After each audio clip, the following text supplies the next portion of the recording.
Started, I got a couple of housekeeping measures to relay to everyone. To begin with, please clean up your mess. We do have a janitor cleaning up, but we don't want to have a complete mess when we leave here. If you want to be heard through Zoom, which is being broadcast around the world, you need to be on one of the mics. And you will be called on. I'll be chairing the meeting, and I'll call on you when you raise your hand. We have refreshments, food. Hopefully, people can restrain themselves during the course of the meeting. At 3:30, we'll open up the tables. But towards the end of the meeting, because we don't want to disrupt this important meeting. Please, if you don't need your cell phones, please turn your cell phones off. And we have booklets from this memorial committee, organizing committee, back here. They're being sold. It's a very comprehensive booklet put together by the committee about Howard's life and his dedication to class struggle in the trade union movement. We also have posters of the different actions that the ILWU has taken over the years. For instance, that poster over there that says "Stop the War." In 2008, we shut down every port on the West Coast to demand an end to the war in Iraq and Afghanistan. That's one poster that's for sale in the back at the table. I think they're $15, and we have smaller ones for $10. The reason we're asking for donations is to supplement the cost, to defray the cost of this event. We have a couple other posters there. Well, actually, one, where is it? About training the employers. It was we had a Liverpool dockers strike in England that we supported here. And we can get into that in the meeting, but there's a poster supporting that tremendous international labor solidarity action that started right here in Local 10. Here's this poster, and that's thanks to the former president, international president of the ILWU, Brian McWilliams.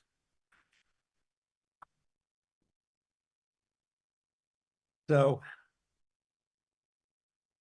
and we're asking a donation for food if people can do that. Also, that goes towards the expenses for this ceremony today, this memorial service. 1 second.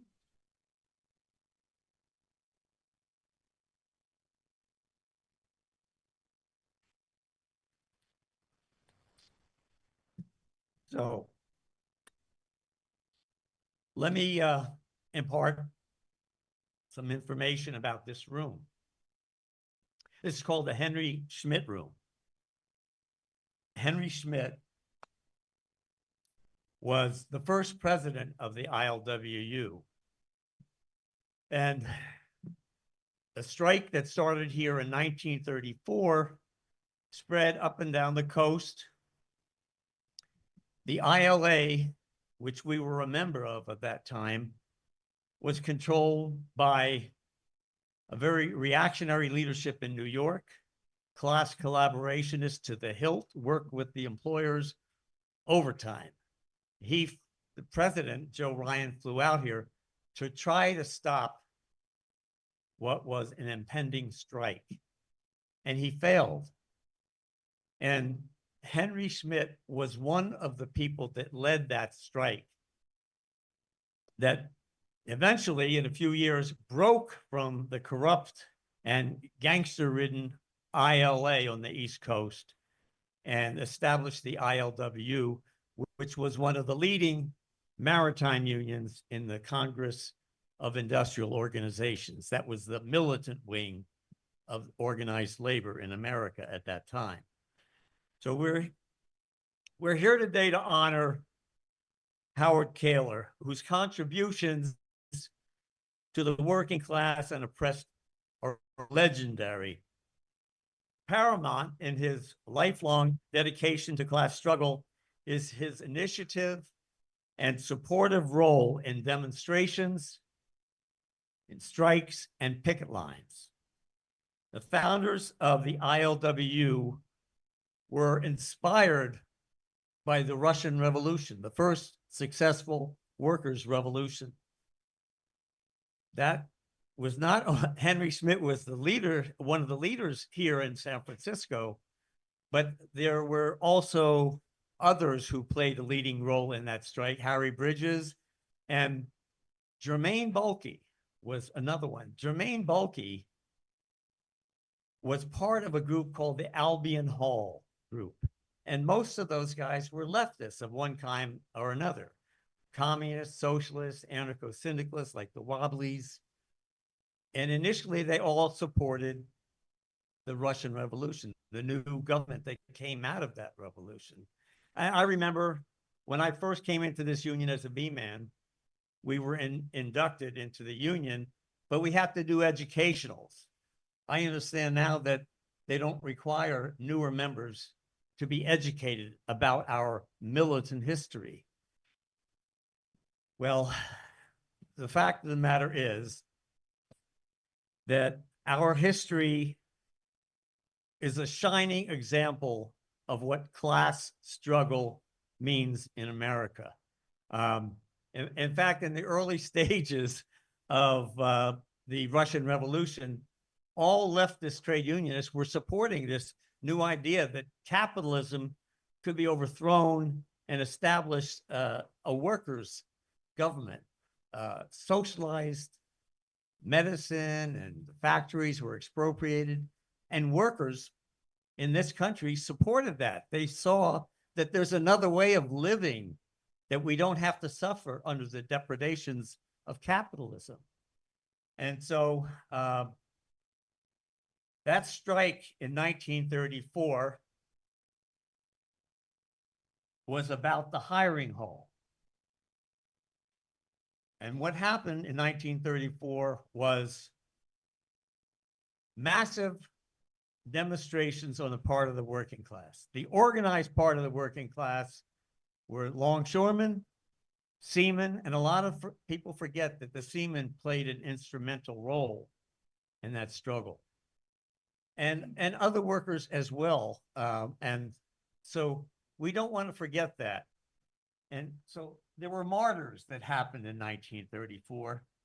And that's why every July 5th, we celebrate or commemorate those martyrs. Bloody Thursday is what we call it. And every port on the West Coast goes down in memory of those fallen comrades.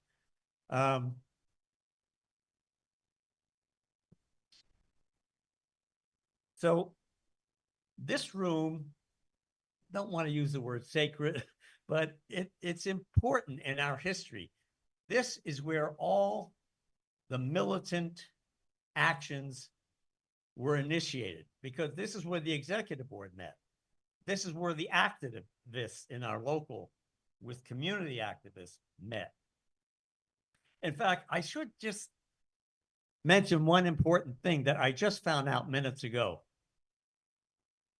The labor historian for the ILWU, International Longshore and Warehouse Union, is Harvey Schwartz. Harvey, will you stand up for a minute, please? Harvey Schwartz is our historian.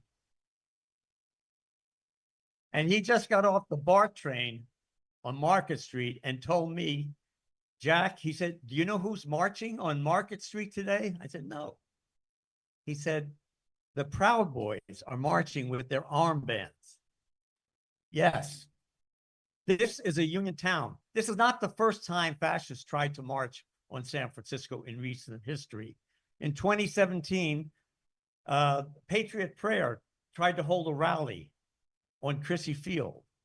And this local, at a meeting, the executive board decided that we are going to stop them. We're not going to allow fascists. This is not free speech. This is intimidation. This is about people lynching blacks in the South and police killing blacks inordinately. And not only white cops, but also Latino and Black cops. It's the point is that they're cops. And I'm proud of one important thing in the Constitution of Local 10, and that is that we refused, I put it in the past tense, we refused to allow cops to become members of this local. They're not part of the working class.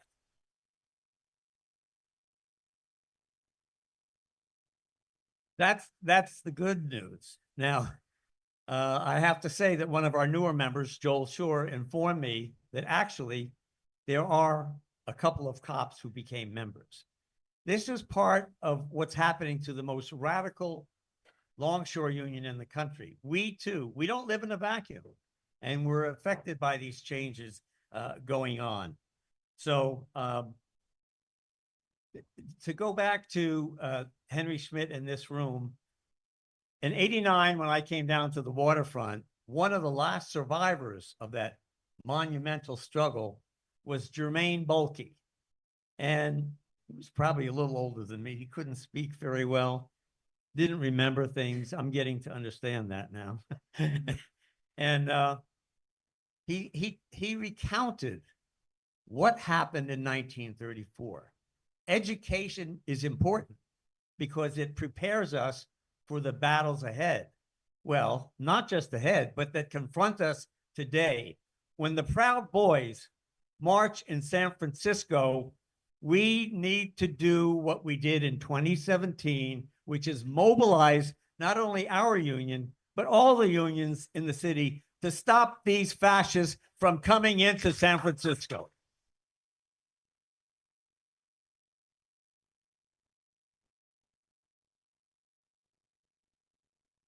So I'm going to begin today's program introducing the first speaker. Here we go. Former international president of the ILWU, Brian McWilliams. Brian was the last socialist president of the ILWU. Hopefully not the last, but he doesn't mind being identified that way. We want to see new socialist leadership in the ILWU. So Brian was the one who sent me to Liverpool because it was an important strike going on in Liverpool. Steve Zeltzer from Labor Video Project informed me about that. I went to Brian and said, Brian, there's an important strike going on in Liverpool. Can we go there? He said, yeah, Jack, I want you to go there when you're there for the ITF. It was a conference for the International Transport Workers Federation. And he said, you can go to Liverpool and express international solidarity with their struggle because they were isolated by their own union bureaucracy that was implementing Thatcher's anti-labor laws. That's Brian McWilliams. He understood the importance of labor solidarity. And I took Howard. Howard came along with me to that conference, and we met the most militant dock workers leaders around the world. He also spoke at a big rally that maybe some of the younger people in the audience don't remember. There was a rally against the WTO in Seattle in 1999. And he was prominent in that rally and spoke against the multinational corporations that were oppressing workers around the world. I think probably the most significant action that I can recall that Brian initiated or supported was in 1999 when we had a massive protest here in the city. We demanded freedom from Mumia Jamal. That came out of this room, the Henry Schmidt room, where the executive board voted to bring a resolution to the Longshore Caucus. That's sort of a convention of the Longshore division of the ILWU, to shut down every port on the West Coast. And we, Local 10 and Local 34, the clerk's local, led a march of 25,000 people through the streets of San Francisco, demanding freedom for Mumia Abu-Jamal. And that kind of impact, with ILWU playing a leadership role, would not have happened without Brian McWilliams in the driver's seat up there. Thank you. Brian, come on. Thanks.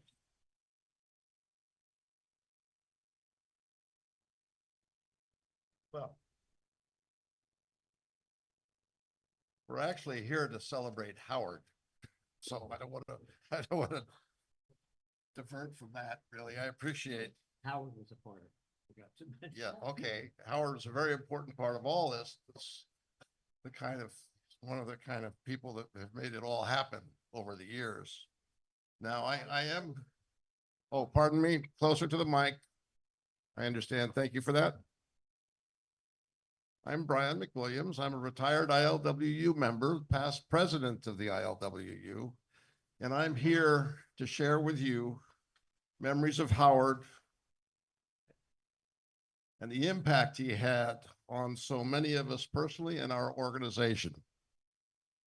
My first memories of him were standing in the pay line at the Ferry Building on Fridays in the late 60s when he would be handing out leaflets.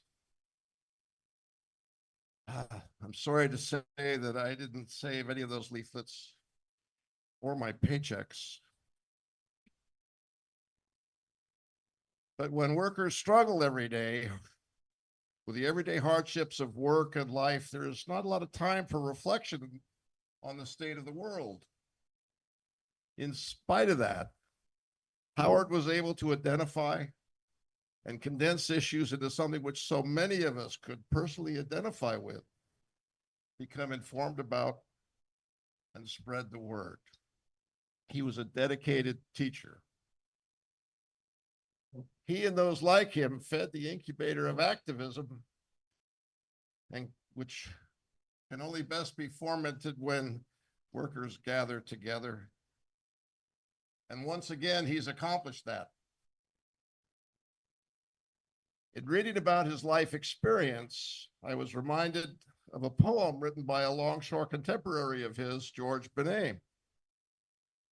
And I would like to read that to you now. It's titled Daughter. When she was a young girl, she asked, "Father, do you know the people of Nigeria have swamps full of malaria? What do I know about Nigerians? My tears are for my own dad with his carbide lamp, following a small donkey into endless tunnels, into his coffin of beams lined with anthracite. My tears are for a seaman who loses his grip on a mast and falls screaming to the cold steel deck.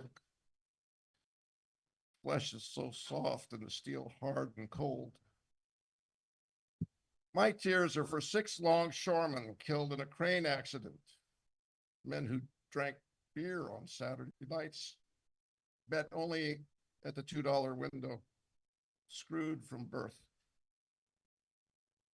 My tears are for the sailors at the bottom of Kula Gulf, USS Helena, dear, dear girl. My tears splash against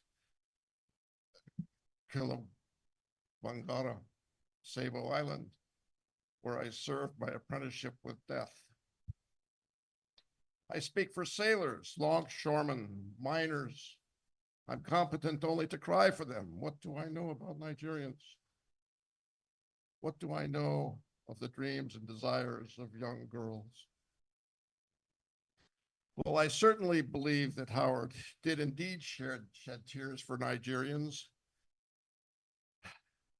but he was able to stay focused on issues which workers could personally identify with here.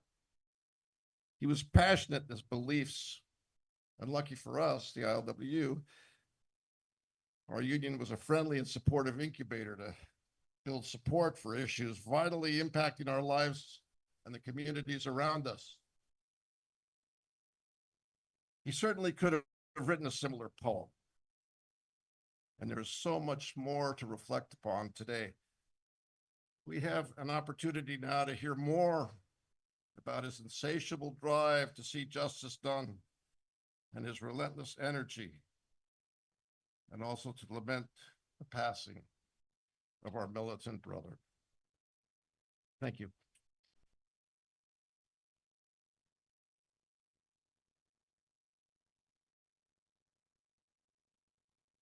So now we're going to hear and see a message. Oh, thanks. A message from Angela Davis, who couldn't be here for this. Angela's an honorary member of Local 10, by the way. And if you see that red framed picture of her, we were the first union to rally and demand freedom for Angela Davis. And we held that rally right here in our union hall. So I'm very proud of that. And now can we hear from Angela Davis, please?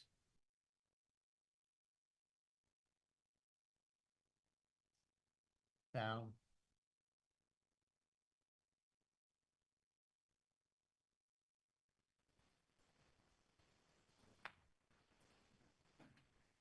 As an honorary member of ILWU, for not being able to be there for Brother Howard Keylor's memorial. But I would like to join Comrade Irvin Jim of the National Union of Metal Workers of South Africa and the Dockers of Red Liverpool in sharing some thoughts on Brother Howard Keylor's life. Born in Appalachia in 1925, 100 years ago, he began his activism in the labor movement in Stockton. In 1948, along with his wife, Evangelina, he participated in the Filipino farm workers' asparagus strike. He became a longshoreman in 1953. As a member of the Militant Caucus, a class struggle rank and file group of longshore and warehouse workers, he helped organize actions protesting the shipment of cargo to the juntas in Chile and El Salvador in the 1970s. I will always remember the ILWU Local 10 strike against the ship from South Africa in 1984. I participated in that historic action in San Francisco, which was initiated by Brother Keylor and amended by Brother Leo Robinson.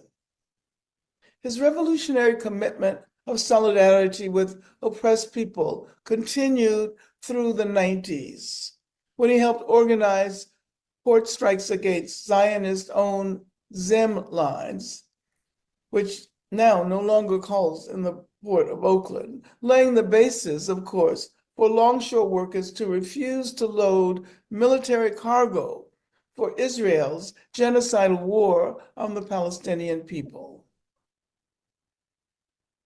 In 1999, Brother Keylor, a member of the Labor Action Committee to free Mumia Abu Jamal, helped to organize the march of 25,000 led by Local 10 through the streets of San Francisco, demanding freedom for Mumia.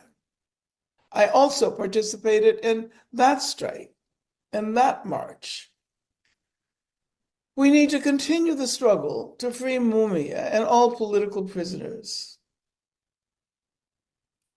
As you know, I was also once a political prisoner, and ILWU Local 10 was the first union to demand free Angela at a rally in their union hall.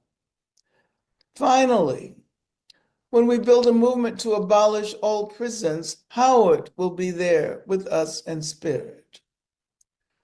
I send you comradely greetings and wish you a fruitful memorial for our working class warrior, Brother Howard Keylor. He well deserves it. Thank you, Angela. We had a tribute to Howard here in 2018, not that long ago.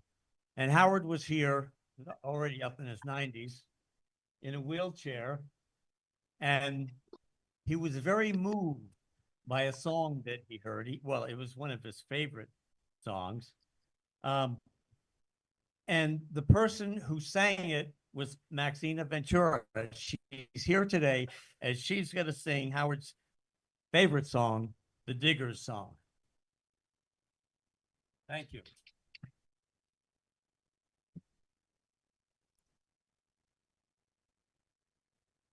In 1649 to St. George's Hill, a ragged band they called the Diggers came to show the people's will. They defied the landlords, they defied the laws. They were the dispossessed reclaiming what was theirs. We come in peace, they said, to dig and sow. We come to claim the earth in common for everybody's. Sorry, I've been, let me just start this again. In 1649 to St. George's Hill, a ragged band they called the Diggers came to show the people's will. They defied the landlords, they defied the laws. They were the dispossessed, reclaiming what was theirs. We come in peace, they said, to dig and sow. We come to work the land in common and to make the wastelands grow.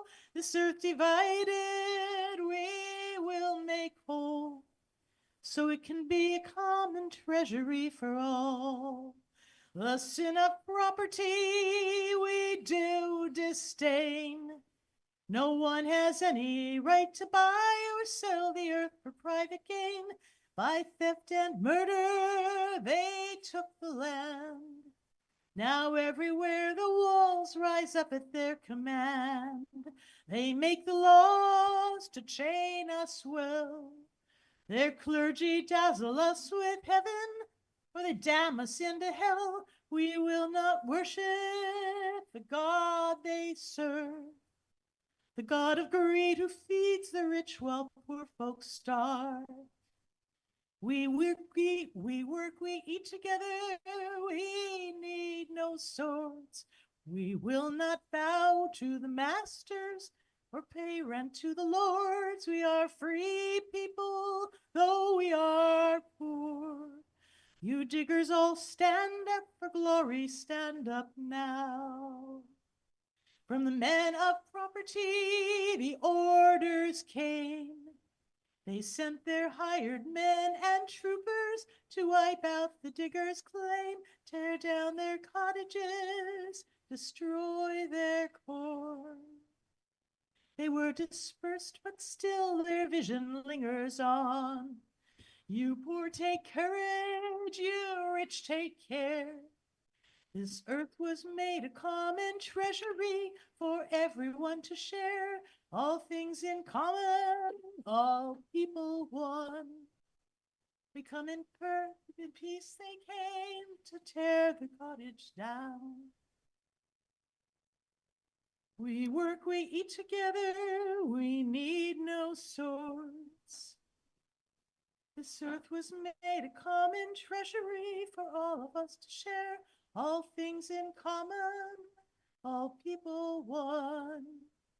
You diggers all stand up for glory, stand up now. You diggers all stand up for glory, stand up now. And I'm sorry, getting very emotional. On his 93rd birthday, he was sitting right there in the wheelchair. And probably most people who might have been at that event might not have seen, but he was crying. He was crying as to sang that song because that's him. That's what he was about.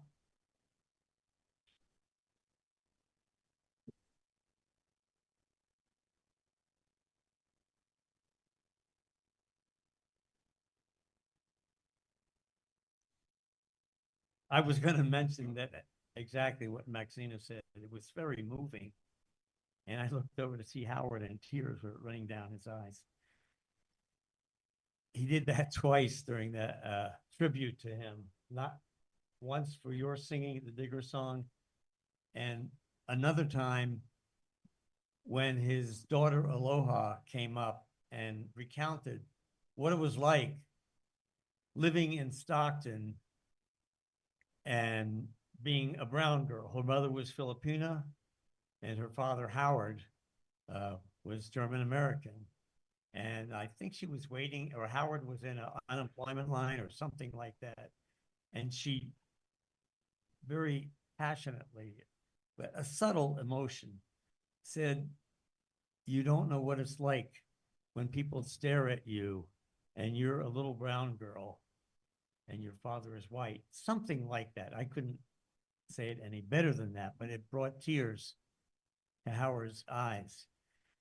So with that, the next we're going to see a film put together by his other daughter, Isis. It's called Hot Cargo Video, and it documents in film the role that Howard played in so many of these significant class battles. Hot Cargo Video, please.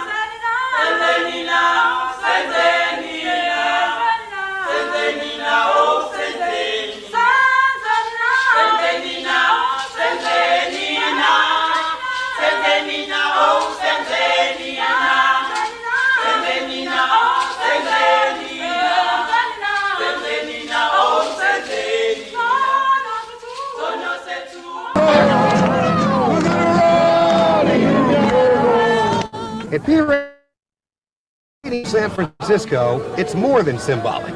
Longshoremen from Local 10 are hitting South African and American businesses in the pocketbook.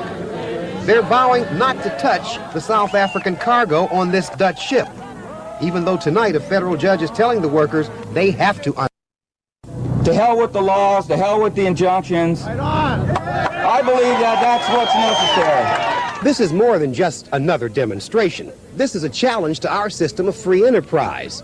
Here you have millions of dollars worth of goods on a ship back there, and people here saying that if you do business with South Africa, you can't do it here. This money is made off the most extreme exploitation of the black people in South Africa. Families are divided, people are being pushed out. It's like if you were in California and people were pushed out on the Mojave Desert and put in tin shacks with no way to grow food and no way to live, and they die.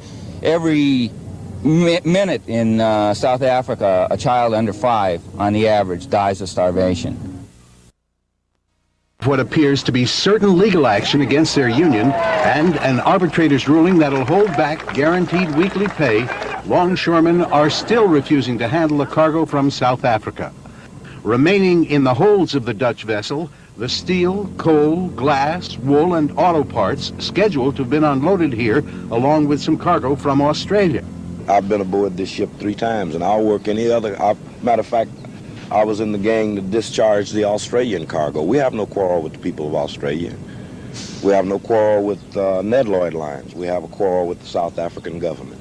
At a dockside rally this morning, longshoremen and supporters repeated their feelings about the reports of life in South Africa, which they regard as oppressive. It's got the blood of the courageous youth in Soweto that stood up against the vicious, racist apartheid regime. The longshoremen are saying that this is a matter of conscience to them. It's a reaction to the recent oppression of labor leaders in South Africa, the detention, the torture, even the killings of people who have spoken out against the policies of apartheid. The Pacific Maritime Association is taking its case against the union to the federal courts to force the unloading of the cargo, in spite of the longshoremen's contention that this is the action of individual members. While the dockside rally kept the gates of Pier 80 closed, a floating picket line by a group called the Peace Navy paraded on the bay side of the ship, telling anyone looking from that side why the cargo is being ignored. Boycott of South African cargo in 1984 at Pier 80 for 11 days. In that situation, the longshoreman took the dispatch, went to the job, looked at the cargo, told the employer, we do not work South African cargo, and turned around and went home. This happened twice a day. Each shift changed for 11 days until the employers got a federal court injunction. The boycott was over. There was a large group of people outside both morning and evening, but these were in support of the Longshore actions. But it was a Longshore courage in deliberately violating the Taft-Hartley law and the union contract that made that successful. This was a result of over a decade of education within the local on the horrors of the South African apartheid regime.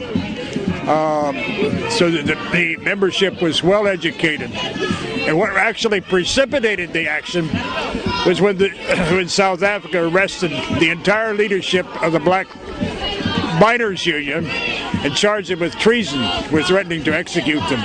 And that precipitated the action when I made the motion to, in Local 10, which passed unanimously, not to work the cargo on the next ship that came in. That's what happened in '84. An injury to one is an injury to all. An injury to one is an injury to all. An injury to one is an injury to all. An injury to one is an injury to all.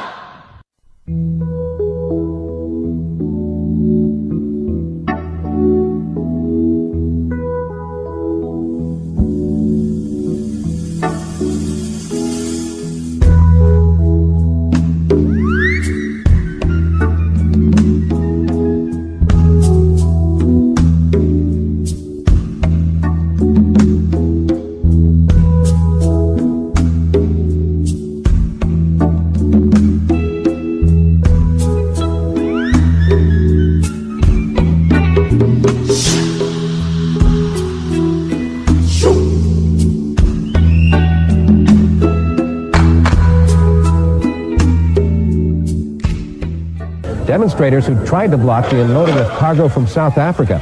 It happened on Pier 80. Riot squads, as you see, moved in on 200 protesters. They were pushed out of the way and trucks moved in to unload the ship.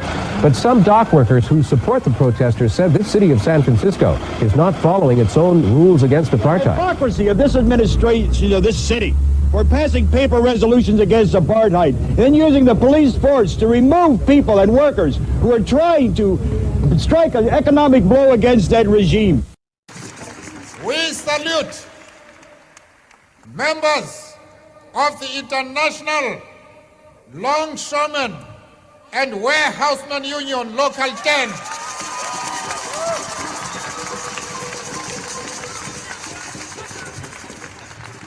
who refused to unload a South African cargo ship in 1984.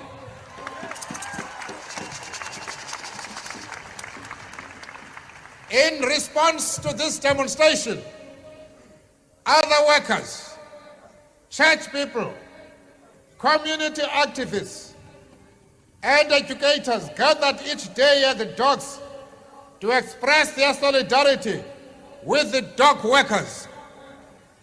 They established themselves as the front line of the anti-apartheid movement in the Bay Area.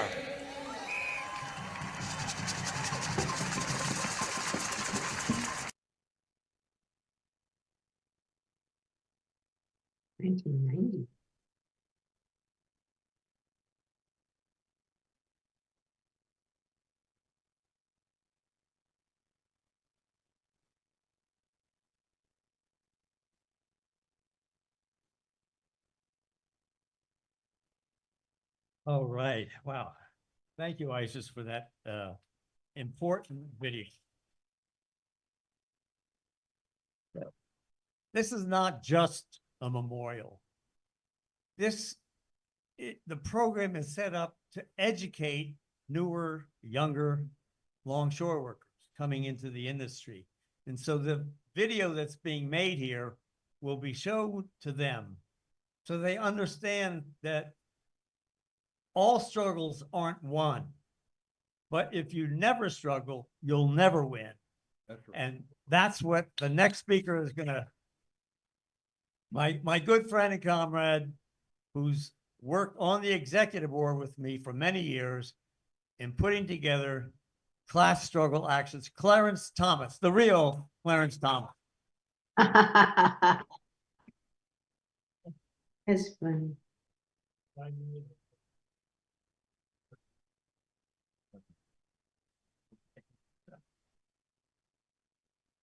Solidarity greetings, brothers and sisters, friends, comrades, and others. I'd like to first congratulate Jack and those that were responsible for making this memorial happen today. Let's give them a round of applause. The full house. The other thing that I would like to do before I get started is that I would like to recognize those in the room who participated in the 1984 action and even actions prior to that. I see my brother Larry Wright, with all of those who participated, whether or not you were local 10 or not, would you please stand, please?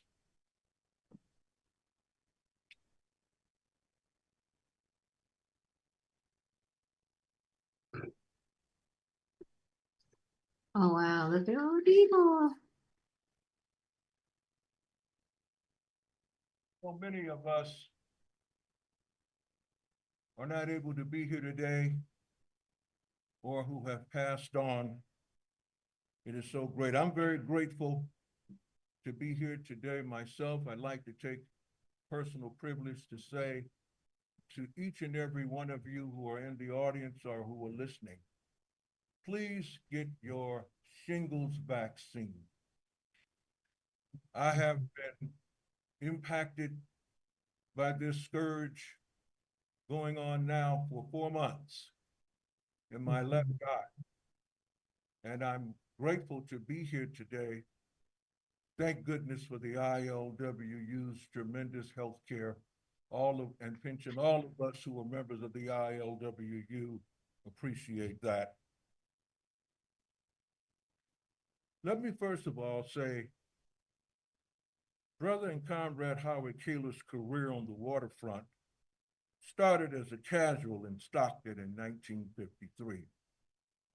During the era of anti-communism and blacklisting, this was 3 years following the introduction of the Magnuson Act of 1950 to screen so-called subversives during the lead up to the Korean War. The primary targets were the International Longshore and Warehouse Union and the Marine Cooks and Stewards because of their militant and progressive histories. The ILWU opposed the act and fought against it in court. The ILWU is one of the few places where men and women who shared Howard's politics could find work and be defended by the union. As we all know, Howard was a Bolshevik. He was a member of the International Bolshevik Tendency, a Marxist organization fighting for international working class revolution to overthrow capitalism.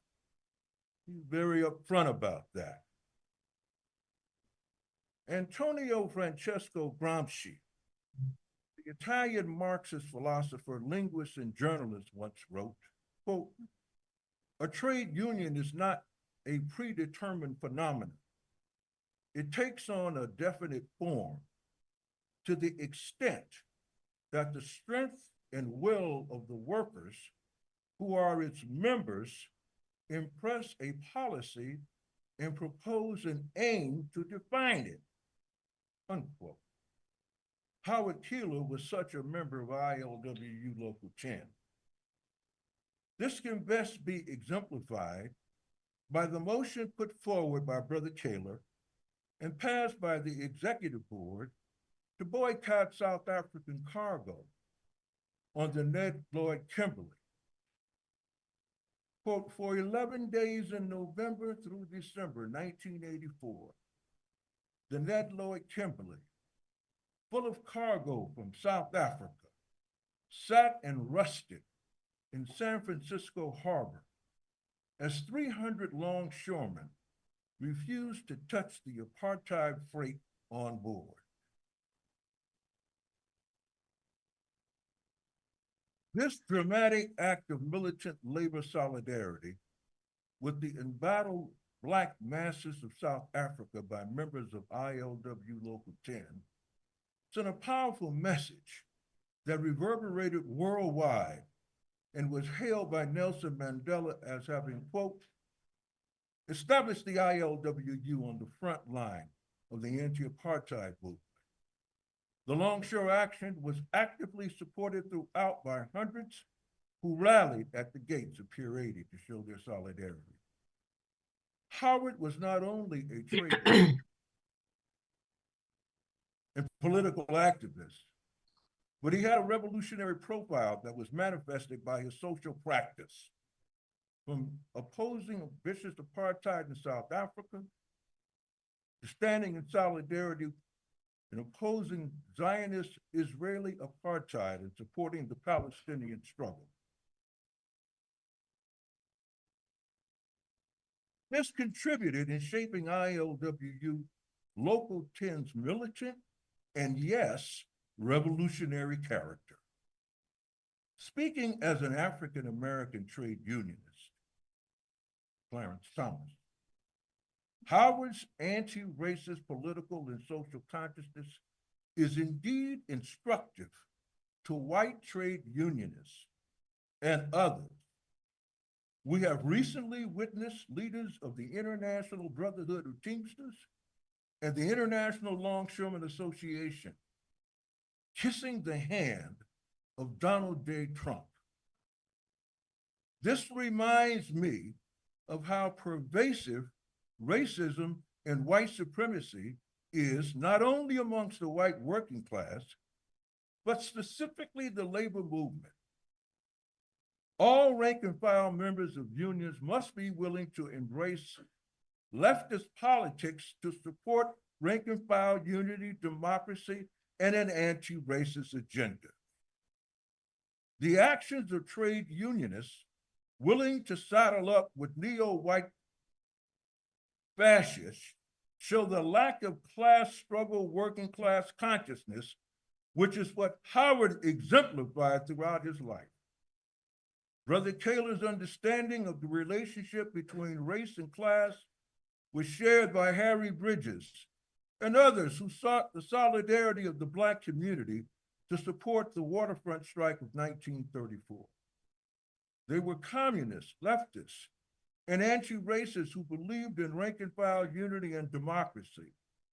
It's the radical and anti-capitalist, anti-imperialist, and anti-racist politics that has contributed to building the long and glorious militant tradition of the ILWU Local 10. The memorial today is not only honoring Howard's memory and legacy, but also making it known to the working class, oppressed and abroad, what his commitment to the struggle was all about. Thank you. I want to say one quick thing before I get off. I know I'm taking a little time. I'm taking shingles time, okay? I want to say something that many of you may not know. I wasn't in the room. I think that Brother Lawrence Tebow was. When that resolution put forward by Howard Keylor to boycott South Africa, what many of you may not know is that that wasn't the first effort that Howard made to take such action. He even confessed that he was surprised when the action took place, when that was passed. And I understand that as a radical who put forth a lot of resolutions as well as Jack Hayman. And we've seen them go down in flames, but on a certain occasion, it would pass. I just want to close out and say this. This is to the white left, who are beyond the scope of this room. You cannot think that you are anti-racist simply because you embrace slogans or put things on the computer. You have to demonstrate that by your social practice and actions. And I would hope all of those who are listening today will take heed to that. Thank you for allowing me to speak. Thank you so much.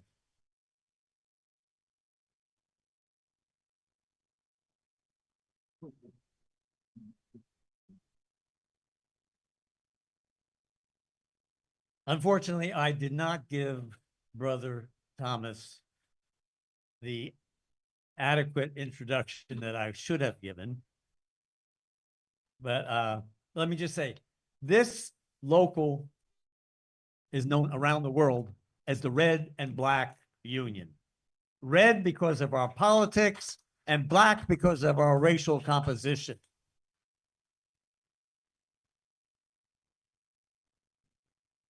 Brother Clarence Thomas's activism started over a half a century ago when he was in the Black Student Union at San Francisco State. And they conducted a strike there, the longest strike in the history of any student strike in this country. Clarence became a member of the Black Panther Party. And he brought a lot of that politics into our local. He was a third generation retired member and officer of ILWU Local 10. He's an author and co-founder of Declare Publishing with he and his wife. He's also a member of the executive board of the ILWU Bay Pensioners Club, of which Lawrence Thibault was the president. And he retired from the waterfront, but not from the struggle.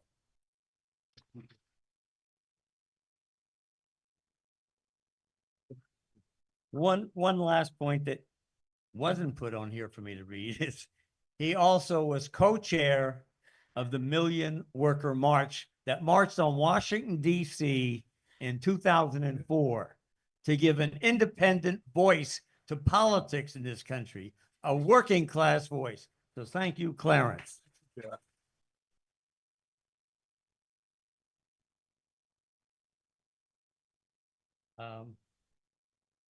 Okay, I want to let me diverge a little bit from my program. Come on up, Lawrence. I know you've been waiting a long time. Lawrence Thibault, president of the Pensioners Club here. He's one of the first people to be up here.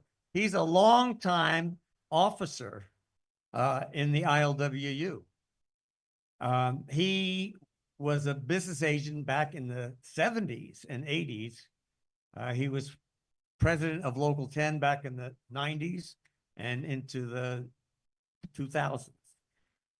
He, as president of the Pensioners Club, put forward a resolution that when our delegation which was about to go to South Africa, that when we're there, we would engage the leadership of the largest union in South Africa that Angela referred to, the National Union of Metal Workers, that we would engage them and ask them to demonstrate, as Clarence was saying, not just words, but demonstrate to demand freedom for America's most well-known political prisoner, Mumia Abu-Jamal. And Newt, who's going to be here later today, I hope, Newt and I met with the leadership, Irvin Jim. And not only did they write a letter to this Judge Clemens, a black attorney, corporate attorney, who of course ruled in favor of the state and denied Mumia a new trial or released him from prison because all the evidence was phony. They wrote a letter to the judge. They had a demonstration in front of the U.S. Embassy in Pretoria dancing and singing and demanding freedom for Mumia Abu Jamal. And then finally, Irvin Jim made a video for all trade unions around the world that went viral to demand freedom for Mumia Abu Jamal. So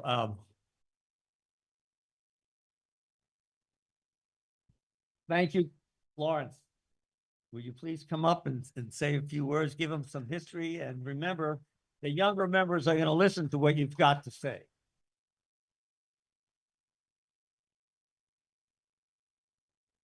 Greetings to everyone. I joined this organization in 1967. And when I first got involved coming to the union meetings, one of the outstanding person that was always on the mic talking about social issues was Howard Keylor. And at the time he had a partner with him, which was Stan Gow. And the two of them would get on the microphone and inform us of what was going on outside of the hiring hall. And you know, when you're young or you think about going to work and taking care of your family, and you don't really realize what's going on around you because you're so busy trying to accumulate things, making babies and things of that sort. That's the truth, okay? So your mind is on different things. However, when you come to the union meeting, Howard would be there talking about issues outside of the working people and giving us the education on what needed to be done. And I want to talk about two things that stand out beside the South African issue, was that for many years, we worked at a company called Pasha, which was a steel company in Richmond. And it had a contract with Harry Bridges that said as the workers retired, the longshoremen would take over those jobs. And the jobs we had while they were in charge is when the steel would fall on the deck of the ships, we would get hired to pick up the steel and throw it into the hatch because it was unsafe to be on deck. And we did that for many years. And then another company took over called Levin's Terminal. And Levin stopped ordering longshoremen to work on their job. And we went to find out what was going on. And they said that, well, we're bringing our own people and we don't want no longshoremen on this job. Well, we had a meeting and I believe Howard Keylor came up and said, we need to shut the port down and go tell Levin's who the hell's the boss around here. Which is what happened.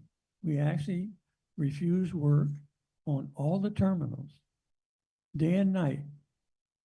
And all the longshoremen showed up in Richmond to let Levin's know that no port work is going to take place until we resolve this issue with them. And what finally happened, and it was not really a good victory, is that the company says, okay, we will pay you to show up, but we don't want you on the ship. So members would get dispatched. We'd go to the office and they would say, okay, that's your turnaround time, go home. And they would pay us 8 hours. They did this for about 5 years. And then one day, Levin says, hey, you know, that's racketeering. Why are we paying you and you're not working? And at the same time, we were working at Census Steel. We were doing the work at Census Steel. And he took us to the National Labor Relations Board. And they found we were guilty of feather bedding, something of that sort. And we lost the case. We didn't have no more show-up time. The only thing we do at Levin's terminal now is tie ships up and let them go. Then Senator Steele says, we don't want longshoremen either. So we lost our job. And last was we had an incident where one of our members was attacked by the KKK in Richmond.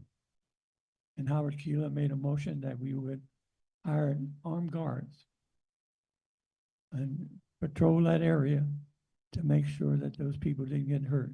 And what they did was a shotgun through the window and almost hit the children there. And that went on for about 7 months. And we finally determined who those people were. They lived in a cul-de-sac street around the corner, and they didn't like Black people. So those are some of the things that remind me of Howard Keylor during my time. And my time is up, I'm told.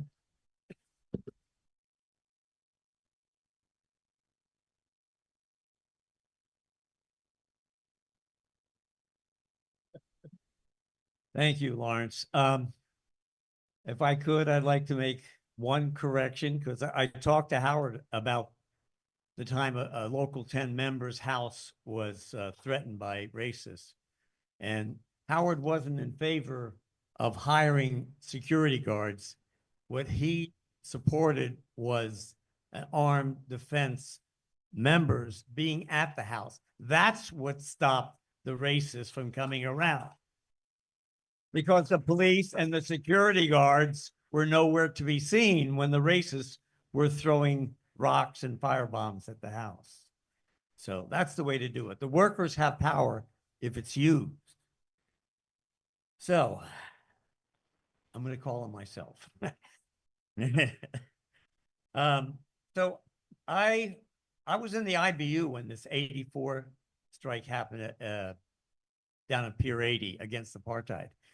But before that, in 1984, I learned my first lesson. I learned it from Howard, which was we were on strike, a small group of the Inland Boatmen's Union called Tankermen and Tugboatmen. And there was a scab barge next to the passenger ship right down at Pier 35 here. And Howard was a linesman then, and he heard that on the radio. And he contacted me immediately and said, get a picket line down there at the passenger ship. You got a scab barge there, which I was chairman of the strike committee. So immediately we had a picket line put up, and Doherty, the VA, came down to Pier 35. Now, past precedent in the ILWU is even during war, and we don't refuse to work military cargo or passenger ships. We don't strike against passenger ships.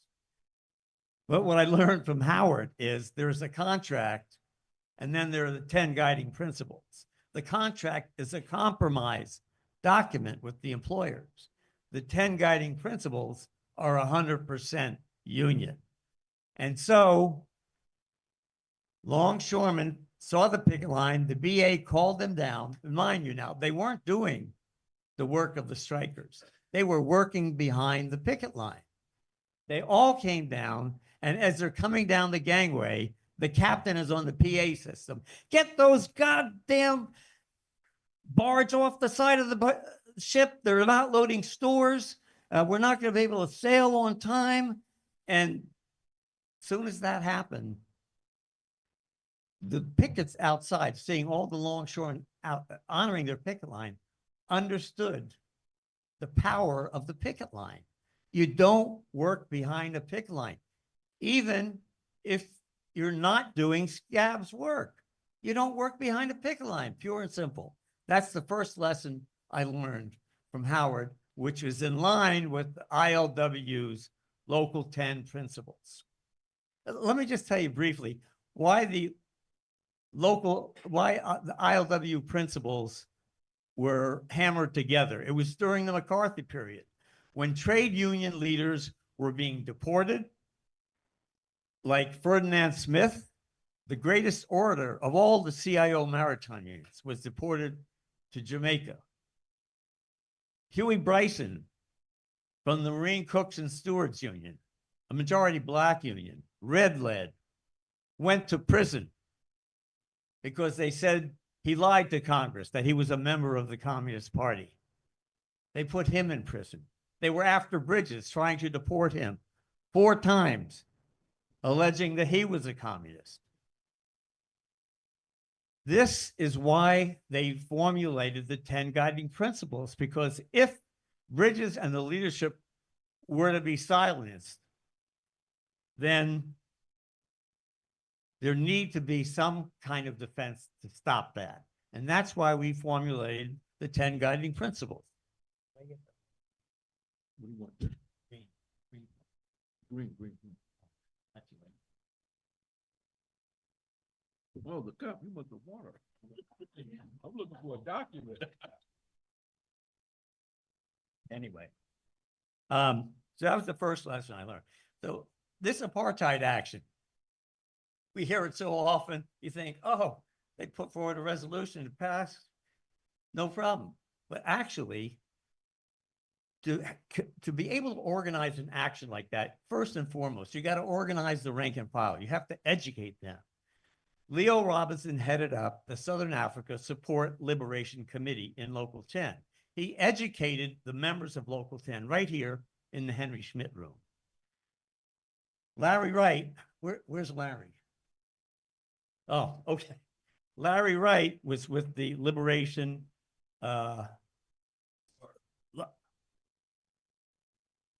Support Committee, a movement, Liberation Support Movement. And he showed films documenting what was happening in Southern Africa, not just South Africa, but Southern Africa. And so between those educations, between the two different groups, the membership knew what was happening in South Africa.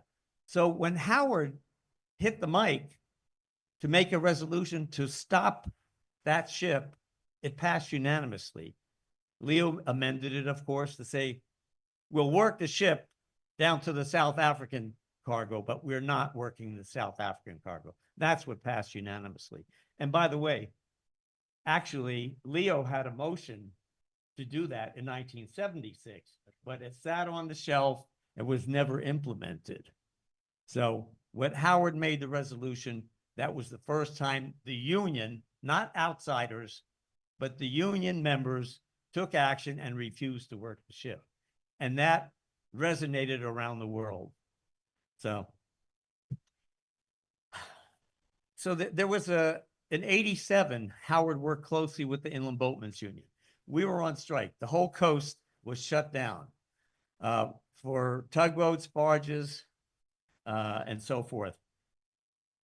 And we were up against Crowley Maritime, one of the worst anti-labor organizations on the West Coast.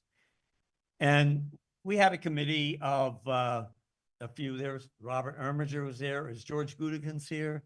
Howard was in that committee. Gene Weisberger of Local 34 was in that committee. And we organized actions to support the strike. And so Howard heard on his radio that there was a scab barge coming in. Oh, actually, the scab barge was already at the Oakland Army base, and he heard that they're going to shift it over to Richmond, and they did. I know I'm not going to be able to get all this in time, Kathy. Anyway, so they shifted it over.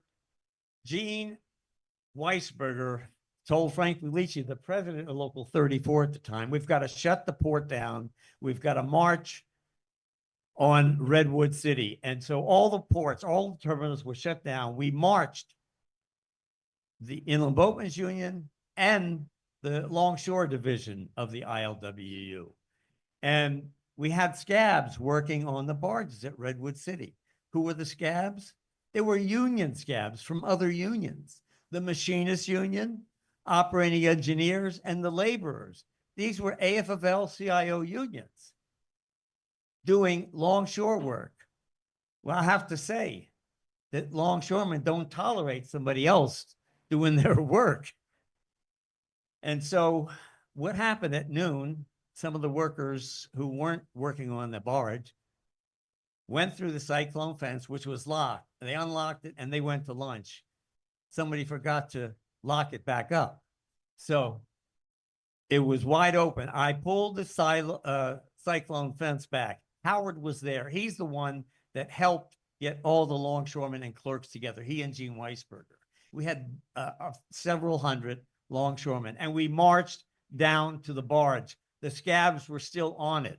They jumped off the barges like rats jumping off a ship, jumped into a bus that the security guard was driving. He couldn't come towards the front gate. There were a couple cops in a car with 38 revolvers. That's 12 bullets, I guess, altogether. But we had several hundred, so discretion was the better part of valor. They didn't pull the trigger. We kept marching. They kept jumping off the ship. They got onto the bus. The security guard drove to the back gate, but it was locked. They couldn't get out. And we kept steadily marching towards them. And finally, the security guard floored it, and it went crashing through the gate to get out of there and save their asses, and they never came back again.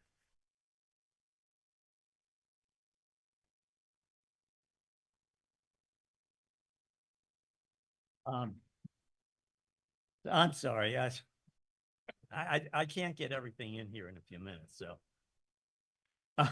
So in 1996, the international president sent me over to a conference in London for the International Transport Workers Federation, the largest organization of workers in the world, 20 million workers around the world. And I heard from Steve Zeltzer that there was an important strike going on in the port of Liverpool. So I asked Brian if I could stop by there, and he said, sure, and extend them international solidarity greetings from the ILWU, which I did. And they were astounded that that kind of solidarity came all the way from America. And there was a news blackout, and they had an interview with me. That was the first breakthrough they got in the mainstream media, bourgeois press. And it really, the news got out more and more. So other unions came to their defense as well. And they called an international labor conference in the following year. And at that labor conference, Howard came with me, and we were recruited by the Liverpool dockers to get the word out. And so the dock workers unions around the world were hearing from us here in Local 10. And that was an important struggle. Again, the problem with so many of these struggles is that they're sold out by the leadership on top, time and again. And so the lesson learned is, if you're going to fight the employers, which is backed by the capitalist government, you need to defy your union leadership. You need to fight them to get class struggle actions going. That's what happened in 34. There were three major strikes in 1934: the longshoremen, the Teamsters in Minneapolis, and auto workers in Toledo. In each case, in each of those struggles, they were led by Reds, each of those three struggles. The employers called out, and they were led by Reds, but implicit in that is they were fighting their bureaucratic union leadership. Dan Kaufman's going to talk about that later, about how these struggles happen. Often, too often, you have to fight your own international leadership to advance the struggle. And so in 1934, not only did they fight their union leadership, but the companies and the state called out the police and the National Guard to repress these strikers. And finally, what all these three strikes had in common was the police forces murdered strikers. And in San Francisco here, those murders provoked a general strike of the entire Bay Area. But that's how workers advance, is by, first of all, if your union officials aren't representing you, if they're collaborating with the company, you're going to have a fight with them first and foremost. And unfortunately, that's the state of the union. Let me just conclude by saying, one of the things that I feel proud of, Howard was very proud of the anti-apartheid action. I'm proud of in 2008, we shut down all the ports on the West Coast to demand an end to the imperialist wars in Iraq and Afghanistan. The entire coast was shut down. And it was on May Day, and we marched with the brass band along the Embarcadero playing the Internationale. That's the song of the international working class. That was also supported by Howard. He was involved in every one of these struggles that I'm mentioning here. And finally, what's really important to understand is real class struggle is a political question.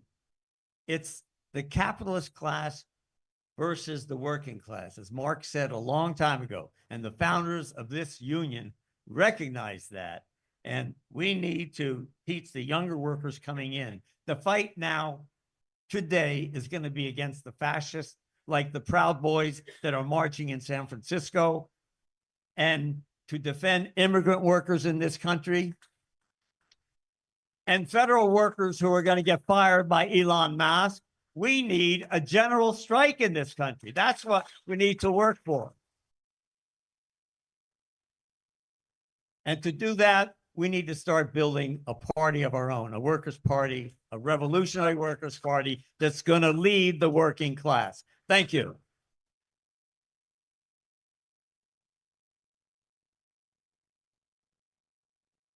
The next speaker is Tom Riley from the Bolshevik. Tom, you're back here. Tom came all the way from Canada to speak. So Tom and Howard were in the same organization for a long time. Tom Riley.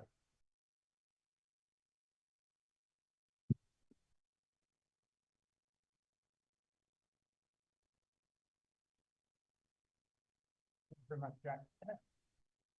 Howard had a long and complicated life, and he was, in my view, unquestionably the most outstanding communist trade union militant of his generation in America. He was politically active for 70 years, almost. First with the Communist Party, then the Spartacist League, and from 1982 right up until the end, the Bolshevik tendency. Much can be learned from his example. Let's start with his commitment to the 10 guiding principles of the ILWU, which Jack mentioned. It was also mentioned in the publicity for today's meeting. The following proposition of those principles seems to be particularly important. It reads, we cannot adopt for ourselves the policies of union leaders who insist that because they have a contract, their members are compelled to work even behind a picket line. Every picket line must be respected as though it were our own. Howard and his comrades have consistently upheld this bedrock principle. In fact, Howard broke with the Spartacist League in 1981 over just this issue, when the SL leadership cynically told their membership to fly, fly, fly, while PATCO strikers picketed airports across the country. I met Howard and his partner Ushi the next year in Vancouver in July 1982. We spent several days in intense discussion about the Spartacist tendency, what had happened to it, and where it was headed. 3 months later, along with 4 other comrades, including Bob Mandel, who's here today, we launched the external tendency to try to reverse what we saw as the accelerating degeneration of the Spartacist League. Howard joined the CP in 1948, but by 1961, he was thoroughly disenchanted with its overtly reformist pro-democratic party politics. In 1974, he discovered Trotsky's critique of Stalinism. And before long, he encountered a few SL supporters in the ILWU, led by Bob, who were interested in starting a class struggle caucus on an explicitly pro-socialist program. This appealed to Howard, but he was initially somewhat skeptical. But after some serious discussion, he came to see how the transitional program, written by Leon Trotsky as a sort of summary of the positions taken by the Communist International under Lenin, could provide a template for developing revolutionary consciousness within the working class. The appeal of the transitional program to Howard was that it provided means to connect the struggles for immediate practical needs of workers with the historical necessity of overthrowing capitalist rule. The idea of conducting trade union work on the basis of the transitional program, as specifically adapted to a particular industry, was one of James Robertson, the leader of the Spartacus League's most important political contributions, we think. Howard fully embraced the SL's Trotskyist program, but right from the beginning, he saw some things in the SL he didn't like, including aspects of Robertson's personal behavior. Howard was also uncomfortable with what he saw as the abject servility displayed by L. Nelson and other leading Spartacists in the presence of Robertson. And he also didn't like the unwritten rule that Robertson was above criticism. All of these things he mentions in an extensive interview, which is available for anyone to listen to. Howard was an unusual and he was an immensely valuable addition to the SL cadre. He was not only an experienced militant with real political influence in Local 10, but he was also a deeply committed revolutionary and very knowledgeable, very well read. Howard was very familiar with the writings of Marx, Lenin, and eventually Trotsky. Only very exceptional people are capable of making such an abrupt political turn from critical Stalinism to Trotskyism in their late 40s. But Howard never missed a beat. He often remarked that the older he got, the more convinced he was of the validity of orthodox Trotskyism and the enormous potential of the transitional program applied intelligently in trade union work. And he did apply it intelligently. Howard was not only a founding member rather, of the external tendency, he was in a real way more like the founding member. In his September 1981 resignation statement from the Spartacus League, which is on page 2 of the bulletin we handed out today, he clearly identified the Roberts regime as an obstacle to building a viable revolutionary leadership for the working class. He was harshly critical of what he termed the SL's, quote, increasingly cult-like internal life, which he said was characterized by a defensive hierarchical regime combined with a personalistic Jesuitical method of internal argument and discussion, which had no tolerance for even the slightest disagreement with the leadership. Those of us who were in the Spartacus League in that period can confirm that that's not a bad description. At the same time, he said he wouldn't go public with his differences because he continued to agree with the SL's public program as it was presented. And this is the same policy that we in the external tendency adopted for the first few years, modeled on Howard's previous behavior. Howard's resignation, in fact, reads like a sort of rough draft of the Road to Jimstown, the 1985 document in which we announced we were giving up on the SL after its attempted wrecking of the 1984 Longshore boycott. In 1981, when he got pushed out for objecting to the SL leadership's fly, fly, fly policy on the PATCO strike, Howard recognized the extent of the degeneration at the top of the SL. He certainly saw things much more clearly than we did in Toronto, where we got purged a year earlier. We hoped that the SL leadership, in which we had an unreasonable amount of confidence, would one day admit that our purge had all been a mistake. Well, that day never came. And Howard knew better than we that it wasn't going to come. Howard valued immensely what he'd learned from the SL's trade union policy, and he knew it would be criminal to abandon the work he'd been engaged in for half a dozen years of militant caucus in the ILWU. So in January 1982, along with his partner Ushi, he launched his own publication, Militant Longshoremen, which the full run of which is reprinted in the book that's for sale here today. Howard understood that the transitional program used properly is a tool for mobilizing the working class in the direction of struggle to create a worker state to replace the existing capitalist one. One key element in this is demystifying the bourgeois state, the majesty of the law. In the Bolshevik that we handed out, we've reprinted Howard's account of the defensive struggle in Richmond in 1983, which he initiated as an example of how this can be done.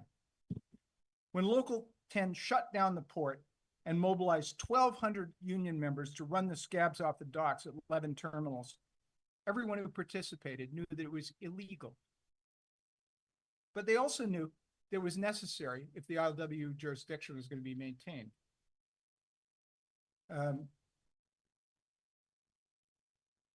Howard regarded remarks by workers who participated in that action at the time that the law was really just nothing more than a tool wielded by the boss to enforce his own interests. And he saw that as evidence that the workers who'd undertaken that action had made an important step forward in their understanding of how the world worked, how class society operates. Those workers did not become revolutionaries overnight, but they learned through their own experience that with competent leadership, in some situations, it's possible to defy capitalist legality and win. The ILWU had suffered a string of defeats up to that point as a result of leadership's policy of adhering to the boss's rules. Richmond was an exception. Didn't last long, got reversed, but at that moment, it was an exception. They got a contract that said that the ILWU jurisdiction would be maintained, and that was what was at stake in that strike. So instead of defeat, the Union won a limited defensive victory by direct action, by illegal activity initiated by a conscious Marxist, Howard Keylor. The next year, in arguing with and proposing the illegal action at Pier 80 against the apartheid cargo, if you look at the issues of militant longshoremen, you will see that Howard repeatedly referenced the Richmond success.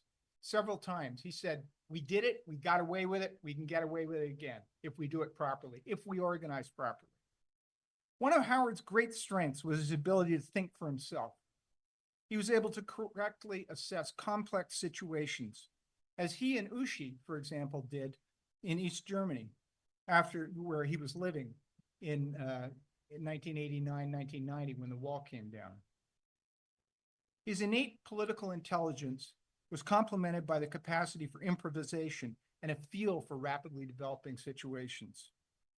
It's essential to grasp the big picture in politics, to understand structure of class society, all the Marxist framework, but that's not enough. As Trotsky and Lenin taught, the masses of the working class are not educated by clever analysts and propagandists. What's crucial is the intervention of militants capable of gaining their trust and guiding them to revolutionary consciousness through their actual experiences. And Howard was able to do this, at least to a limited extent, in the major struggles that he led. Revolutionary class consciousness does not arise spontaneously within the working class. Howard knew that it involved the assimilation of lessons from the past by a participation in the struggles of today. He also knew that however marginal the cadres who embody the core elements of the revolutionary program may be at any given moment, they are precious. Because when opportunities arise, the influence of a relatively small organization with the right ideas can expand exponentially. But conversely, a revolutionary cadre cannot be improvised on the spot. That's why he worked for decades to try to lay the basis for a viable revolutionary organization. He didn't want to waste time reinventing the wheel. He called himself Longshot O'Leary, and he knew that a successful socialist transformation requires organized continuity with the work of the revolutionary giants of the past. No organization gets everything right, but every historical moment has its own key programmatic issues that differentiate revolutionaries from pretenders. Howard was a practical guy, like Lenin, who believed that making compromises on secondary issues was often critical to being able to go forward. Questions that are of burning importance at one point can, over time, become issues that are chiefly of historical interest. Today, for example, I would cite as some major issues that distinguish actual revolutionaries would include the following.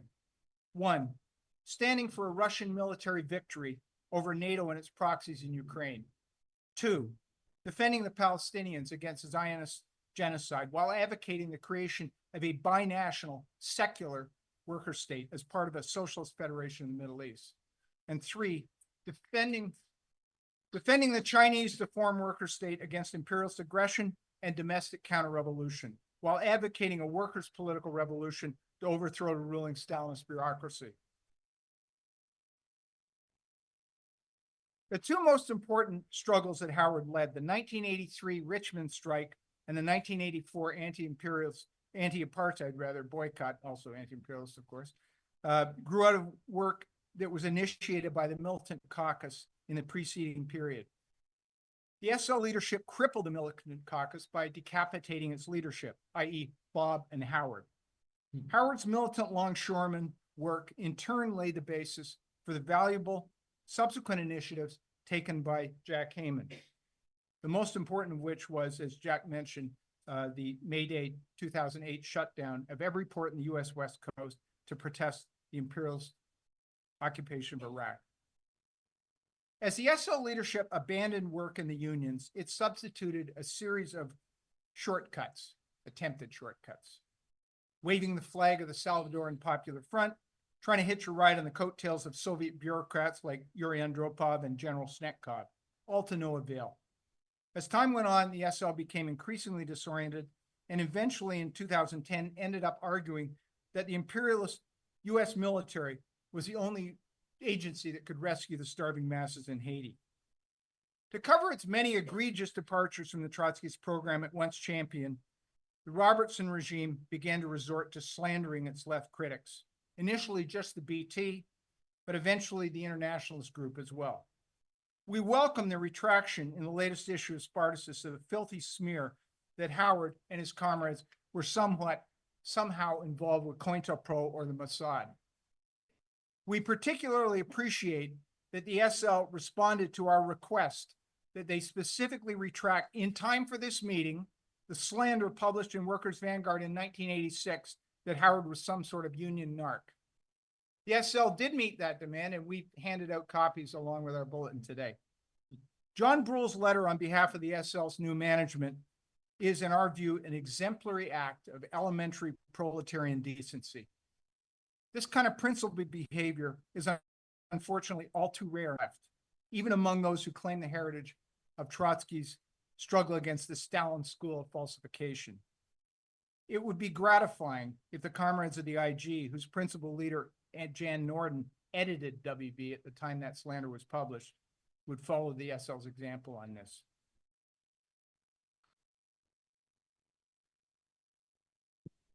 The clock is ticking for those of us from the class of 68 who participated in the SL trade union work in the 1970s, the flagship of which was the Militant Caucus in the ILWU.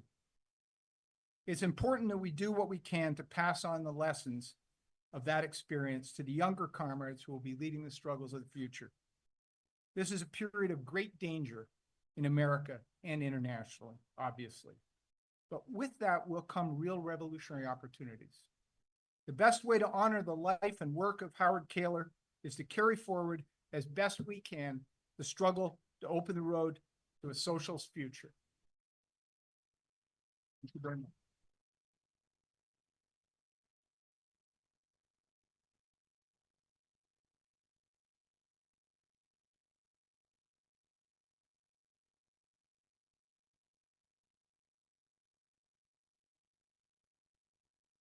Okay, our next speaker is going to be Bob Mandel. Bob was a veteran of the Mississippi Civil Rights Movement. He was in SNCC, Student Nonviolent Coordinating Committee, as was Harvey Schwartz, ILWU's historian, and myself. And he was also one of the Oakland Seven, found not guilty in a major anti-Vietnam War conspiracy trial. Bob's been to Cuba, Soviet Union, and China. His grandfather was a messenger for the Bolsheviks in the 1905 Russian Revolution. His father was winch-headed by McCarran, the McCarthy and HUAC committees, and gave one of the most impassioned, brilliant speeches defying the HUAC know-nothings that I've ever seen. You can get it on YouTube, and you should. Look under William Mandel versus HUAC. Bob was on the Warehouse Union Local 6 Executive Board for a number of years. And after leaving the warehouse industry, that Local 6 is our warehouse local in the Bay Area, he became a teacher in the Oakland Education Association and was in the executive council of that union for many years. Bob Mandel.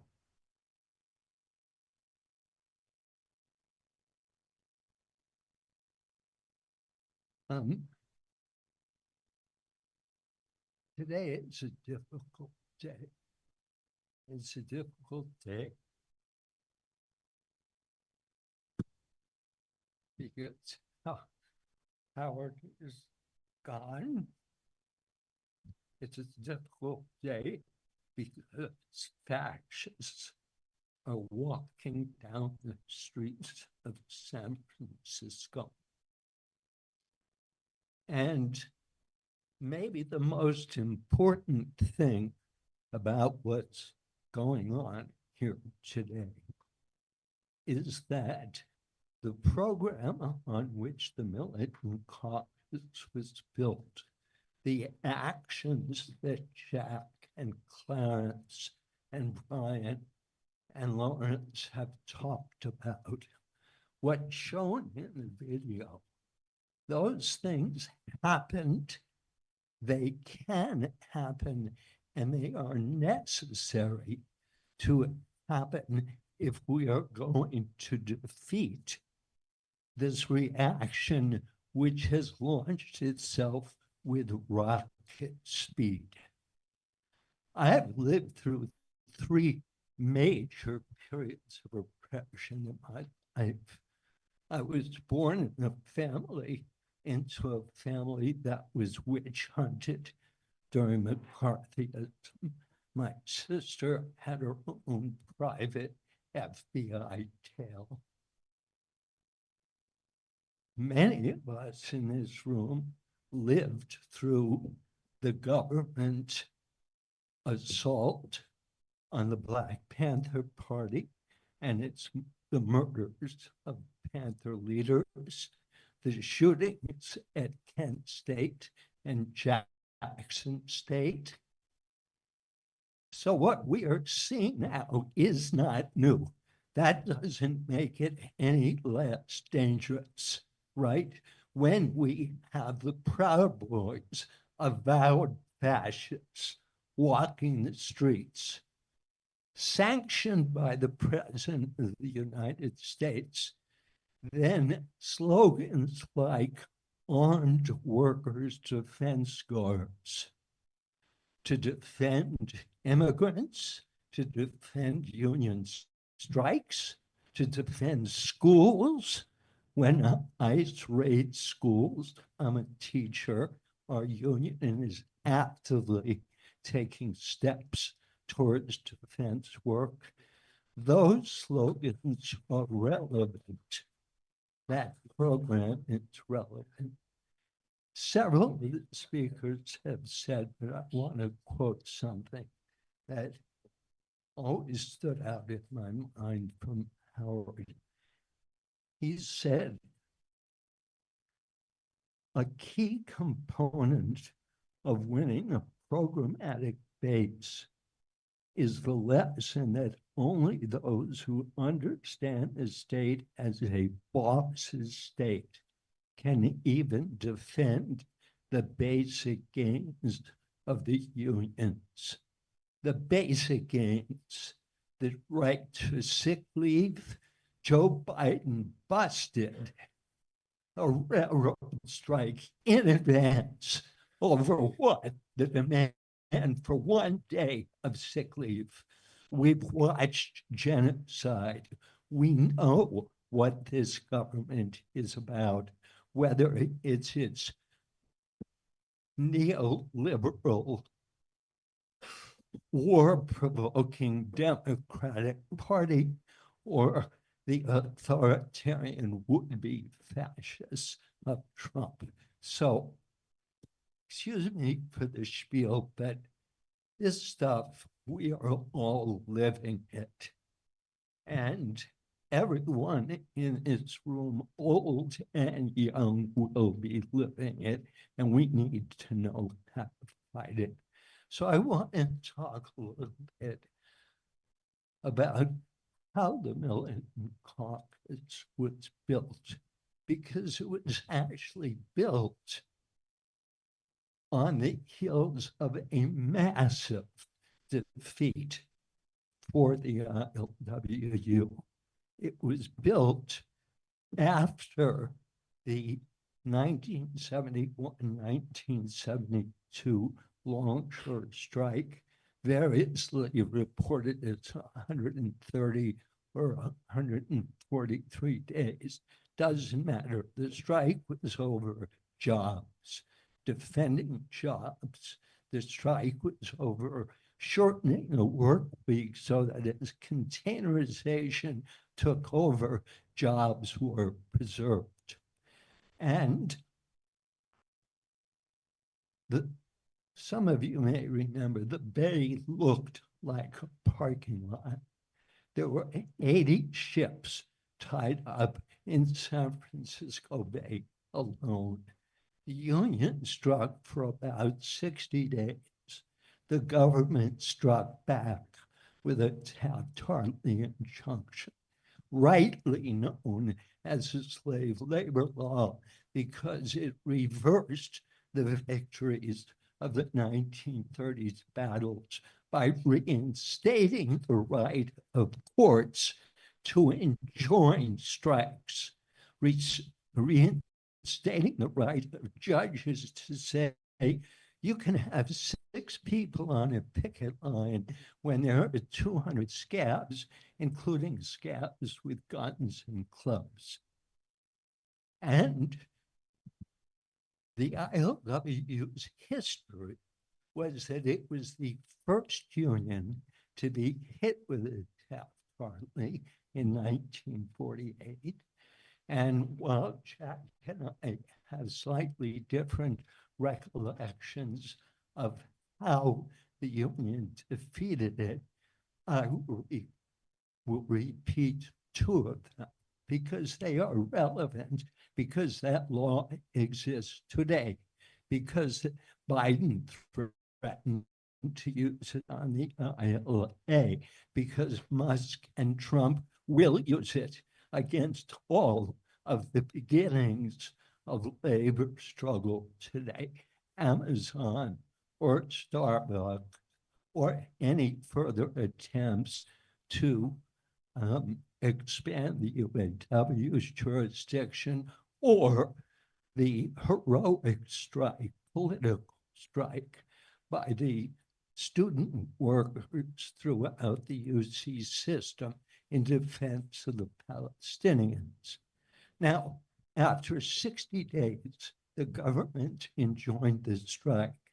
Harry Bridges, who at one time in his life was a revolutionary and had played a valuable role in building things, Harry had given up.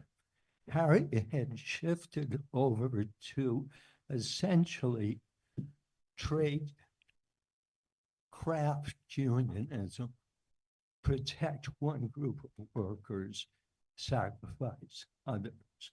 The deal he was willing to make was to protect the veterans, sacrifice everybody else. So Harry went to every port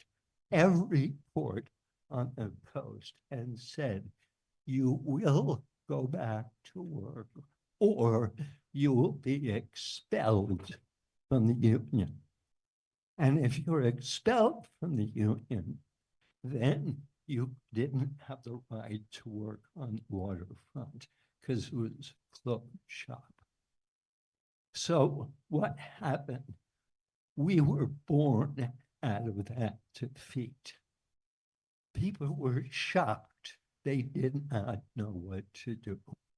The Pinochet coup happened, and the ILWU leadership on paper spoke out against the coup, as workers did all over the world, and unions all over the world, and they did nothing.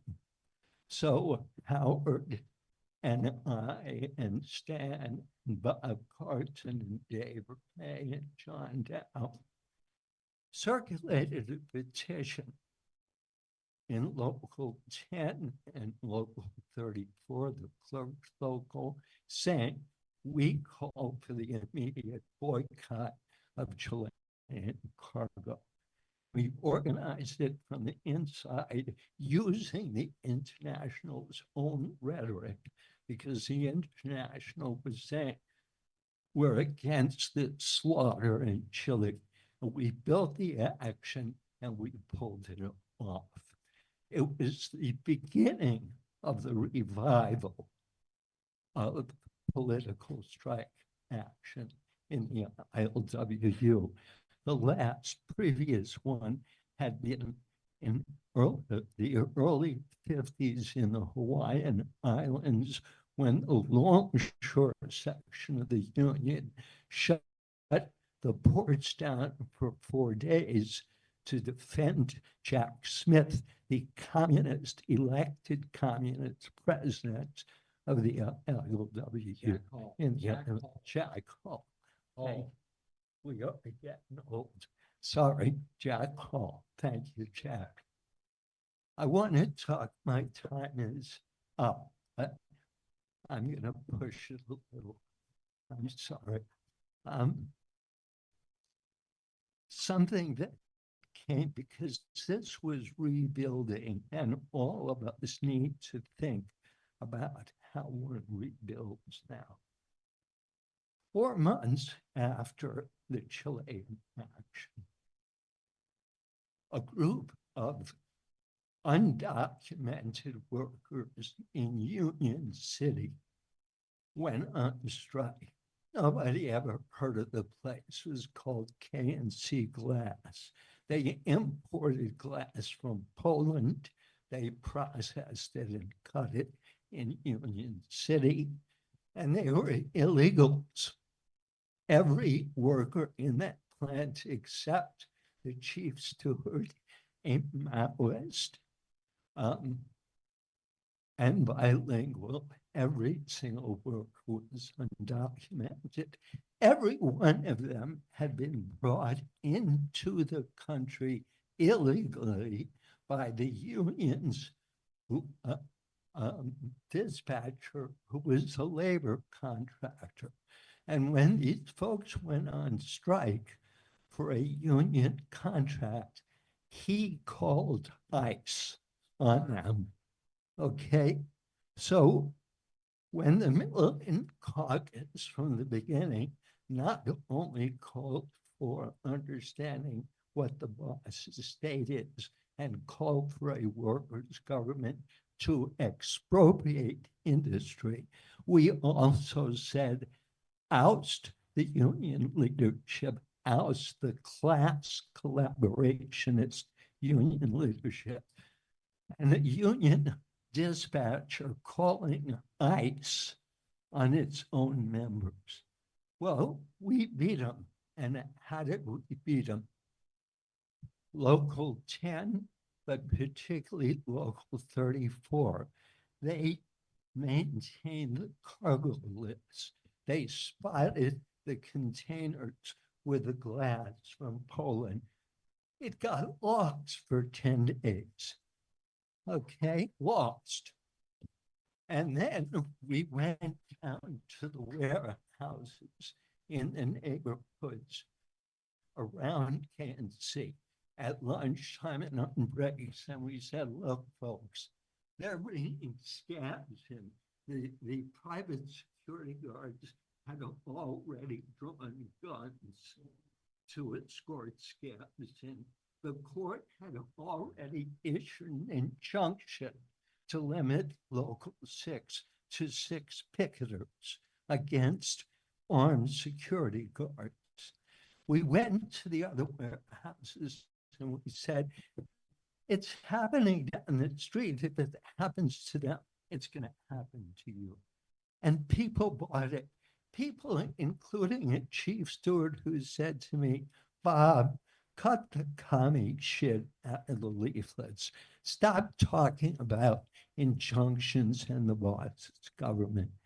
I said, no, Sterling, that's what's going on. He led his people out to join the picket line. There was a pitched battle with the cops and the scabs. We won.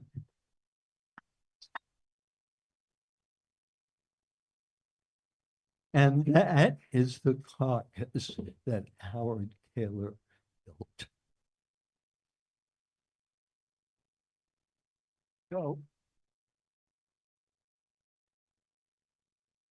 there's so much more to say as Jack never give me 3 more quick ones. 3 minutes. He's requesting 3 minutes. All those in favor? No. Anyone opposed? All right. We all promised ourselves in the organizing committee we would try to be short, but it's pretty damn hard to be short in trying to pass on the things that have been earned. So Howard, uniquely, maybe one of the only people in the world to have been assaulted physically by Harry Bridges. Dan Kaufman is in the room tonight. He's going to be speaking about the Longview strike, which was attacked, among other things, by a barge escorted by a Coast Guard cutter sent by Democratic President Obama. But the reason I bring that strike up is that in our generation, the strike at Boron was the same thing. And the international permitted massive scab herding, ordered longshoremen to handle scab goods. We fought that, and as reward for the fighting it, when 3 of us were delegates to the International Convention in 1975, speaking as an 80-year-old geriatric, Harry Bridges, then a geriatric, organized a goon squad to come out and attack us and throw over the tables and rip down the No More Boron signs. And these things have to be said not to slander. These things have to be said to understand that the pressures capitalism brings to give in, to concede, to advance one section of the workers at the expense of others is interminable, and we have to face them. So the 2 last things. Some of you remember the White Night riots when Dan White was convicted and given 2 or 3 years because Twinkies made him assassinate Harvey Milk, and Twinkies made him assassinate the liberal Democratic mayor of San Francisco. And the gay community of San Francisco rebelled and burned 29 police cars. And a couple of days later, there was a mass march of 25,000.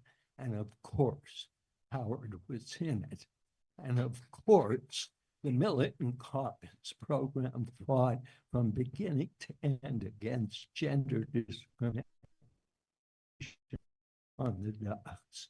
And the last thing I'd like to say is about Zim.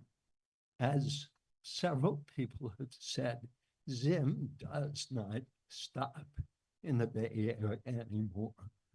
We drove it out, but Howard played and his daughter Isis and a few other people played a decisive role, because 7 or 8 days into that battle, some of us thought, and we were right in our knowledge, we knew that within the ILWU, support for the Palestinian cause was weak.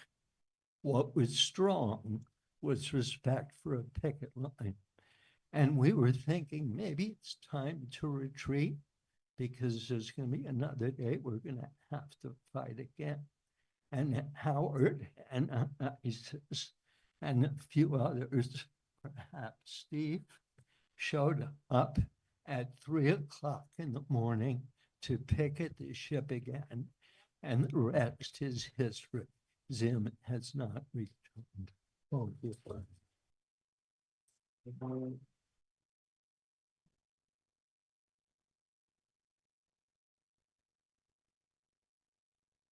So we're gonna have differences here. And this is a Democratic gathering. So I will say this, I'm sure that many of the things that Bob said about Harry Bridges was true. There were undemocratic actions that he and his union leadership did against opponents. But in defense of Harry Bridges, I would say he's conflicted, like so many of the leadership, but he did things in the interest of the working class that others didn't do. For instance, at the height of the McCarthy period, where people were keeping their mouths shut, burying their heads in the sand, he defended Korea. He opposed the Korean War. You tell me another union bureaucrat in America that did that. He was opposed to imperialist wars. I give him credit for that. And one other thing, at one of the conventions, Howard stood up because there was a resolution to support the anti-communist, Reagan-supported, CIA-trained Solidarność Union in Poland. Howard opposed that resolution, and Harry Bridges went up in front of the entire convention and demonstratively shook Howard's hand to defend against anti-communist attacks on a worker state. So what other union officials have done that? So our next speaker is Mary Jane, where are you? Mary Jane Galviso, who's a Filipino farmer and previously farm worker who worked with the communist leadership of the Farm Workers Union and in the Stockton area, Larry Itliang. So why don't you tell us about that struggle that's going on today? Mary Jane Galviso. Well, I'll tell you the story through my discussions with Howard. I would visit him at his home. And I think when he saw me, he began to reminisce it.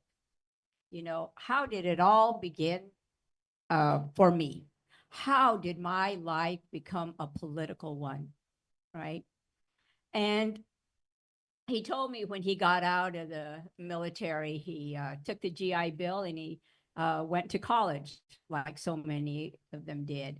And he said, to support myself, I took a job working in the canneries, in the packing sheds. In those days, and still is, I mean, the United States has had one of the most racially stratified and segregated agricultural workforce. I mean, you know, When I started working, we were all Filipino crews. Now there's too few Filipinos, so we are now mixed crews with Mexicans. But in those days, it was African American workers, they pitched melons and they did cotton. Filipinos, we did the grapes and the onions, you know. We worked for the Armenians and the Italians, right? Or we worked for the Japanese picking onions. I mean, it's very, very racially stratified. Well, Howard was working in a packing shed in Cortland. And as you know, that was dubbed the pear capital of the world. That's how much pears they produced. And he said it was there that he first met Filipino workers, Filipinos. They'd come up to the shed to bring the produce in, and they were just talking union, union, union. They talked union all the time. And he said it was so exciting because it's the first time that, you know, he was drawn in, you know. And I thought, well, that's interesting. Here's a poor white boy, and he's getting all excited, you know, being with people of color, right? And he said, it's then that I really began to see and understand what was happening in our society. Well, Cortland is interesting because it has one of the largest Filipino labor camps. And it's there that they drew him in because the first step, of course, in the packing sheds is that you can talk union. But when you came into the labor camps, you talked a deeper political understanding. You talked about Marxism. You talked about communist theory. You talked about the ideology. And it's there that he met some of the legendary members of the Filipino labor leadership. Chris Monsalves, who became the ILWU Local 7 president. He met and got to know Ernest Manawan. He referred to him as Ernie. He especially, I think, idolized Ernie. These two men were later imprisoned for sedition, attempted to be deported back to the Philippines. And they endured, just like so many during the McCarthy era, terrible hardship, you know, for them and their family. And so, to his credit, Howard married, you know,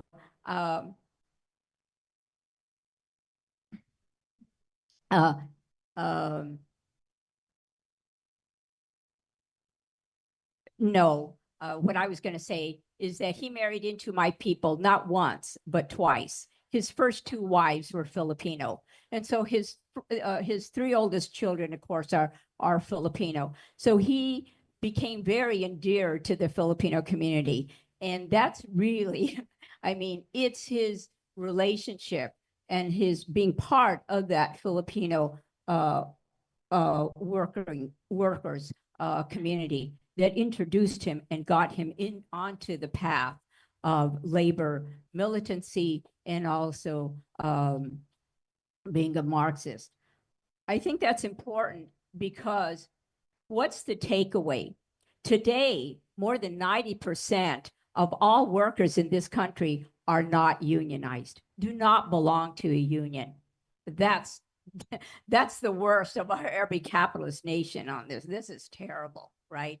So the takeaway that I see is that it's true that we organize in the workplace. We also organize where workers live, where workers have a social life, and to become part of an active in their social and among their family. And that's one thing that I think that Howard's life exemplified, right?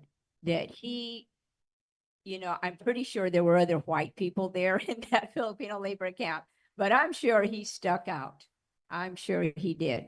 But just in closing, I want to say this because a lot of folks are misinterpreting Trump's executive order for mass deportation. People, listen, This is a declaration of war against the working class. This is declaration of war. What Trump is doing in his pathetic way is attacking the weakest and the most vulnerable sector of our class. That's what he's doing. He's going to make them an example, but he's not going to get far because look at all the food on that table. Who do you think planted it, picked it, and packed it? Who do you think did that? He's not going to get far because I'm going to tell you, there's nobody else that's going to be working in those fields and orchards and dairies. Okay, there's nobody else. I mean, you know as well as I.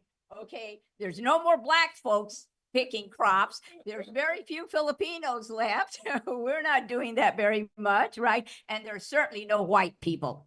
Okay, so let's get real, and Trump's going to get real pretty soon. In the terms of the U.S. agricultural sector, you cannot do it without Mexicans. This country needs Mexicans. And like I said, that's what Howard learned when he got involved with those 7,000 asparagus Filipino workers. You can't do it without immigrant labor. The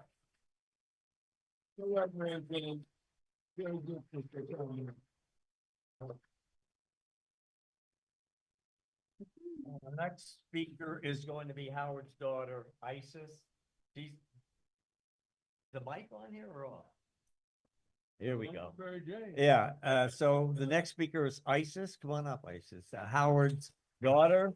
She made the video and she worked closely with Howard defending Antifa and up in Sacramento when they were attacked by fascists up there. And Howard was always involved in defending people of the working class, even if they had different politics than he did.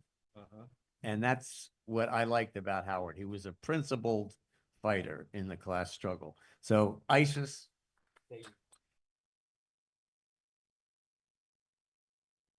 I have so many stories to tell, and it's a hard day.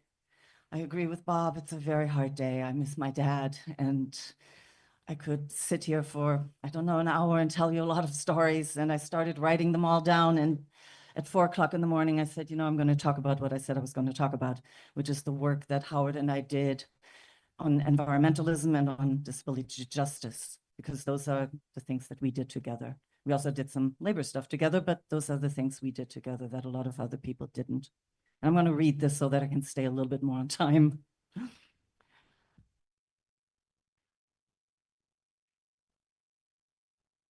Howard was so focused on working class struggles, it may be surprising that he was also an environmentalist. He wrote about what convinced him. I bought Silent Spring when it was first published, reread it several times, stopped using DDT. Then in the mid-1970s, I returned for a visit to the rural area where I was born and grew up. The thousands of songbirds had disappeared. Unlike Howard, who grew up in nature, I grew up in the city, and it took getting permanently disabled from pesticide poisoning for me to discover the urgency of environmental activism. I was already in my 40s by the time Howard and I realized it was something we shared in common.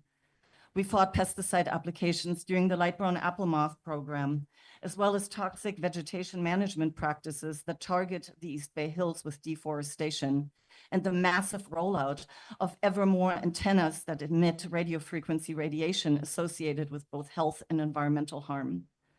I'm not the only one of his children who suffered toxic injuries, and he himself had asbestosis. So our environmentalism was very much rooted in the environmental health movement. We didn't see our environment as separate from humanity, but recognized that our health and that of our planet are connected and must be addressed together, not apart. Howard was working towards going to medical school when he quit and joined the asparagus strike. He said he had never set foot in a hospital until his first daughter was born in 1953, when he was 28 years old. He wondered if that was another reason that he had survived so long. Over the years, I saw him develop ever more distrust for the medical establishment, which seemed completely oblivious to common environmental injuries. He recognized that medical science is not immune to the influences of capitalism and that pesticide and pharmaceutical industries are largely the same, with manufacturers producing both the poison and the cure, and that this was a conflict of interest with far-reaching consequences because the pharmaceutical companies fund medical studies, medical schools, and medical journals. Prior to becoming a longshoreman, Howard worked at a mental hospital in Stockton, the Snake Pit, where he witnessed psychiatric abuses that resulted in people often permanently incarcerated, warehoused in institutions where they were drugged, shocked, lobotomized, sterilized, and otherwise mistreated. He had some really horrible stories of so-called patients being choked out in the middle of the night because the workers were bothered by the patients. And other workers would come in the morning and would find people dead from being choked out in the Snake Pit. He had family members who experienced such abuses, including his brother and father who were given electroshock and drugged. In a 2012 interview, Howard talked about this experience. You have people who have problems or people who are considered troublesome, so you have to deal with them, either by sterilizing them or, as we're doing now, forcing them to take psychotropic drugs and keep them in a total permanent maintenance base of psychotropics. It's the same type of contempt, a pseudo-scientific method of dealing with people with problems. It's the same kind of mindset, unscientific and inhumane and symptomatic of some of the sickness in our society. This whole question of the treatment of people with behavioral problems with psychotropic drugs is one that I've been struggling with for years, trying to talk to people who, even activists or leftists, simply don't understand the extent or depth of the damage and harm it's done to people under this rubric of mental health treatment. This is very hard for me to say. It was extremely painful to see that Howard suffered a similar plight. When he was first moved to assisted living, he was on drugs he didn't agree to, recognized that control was being taken away from him, and told a reporter of the Chronicle, "When you get to be my age, nothing is okay. You adjust to the new reality. You try to survive. My advice? Don't get institutionalized." The controls he thought he had put in place had not been filed. We managed for a while to wrangle back that control, only to have it taken away again, at which point some members of his family disappeared him. I haven't seen him in 3 years. So I want to elaborate on Howard's advice. Don't get institutionalized. Take care of your paperwork. Make sure your wishes are known, understood, and respected before you get to a point where people may not take you seriously because of how they interpret signs of your aging or your disability. The earlier you speak up and make sure your wishes are on file, the greater the likelihood they will be carried out. Howard thought he had done so, but the bureaucracy at his health insurance failed him, and so did many in his community. People who are aging have a right to self-determination, including the right to folly. And there are no medical excuses for disregarding consent. Perhaps one day more of our comrades will recognize that aging and disability are not medical conditions best left to professionals, but part of the human condition that is to be nurtured and defended. And there will be a rebellion of old radicals in the institutions. I know Howard will wholeheartedly approve. Thank you.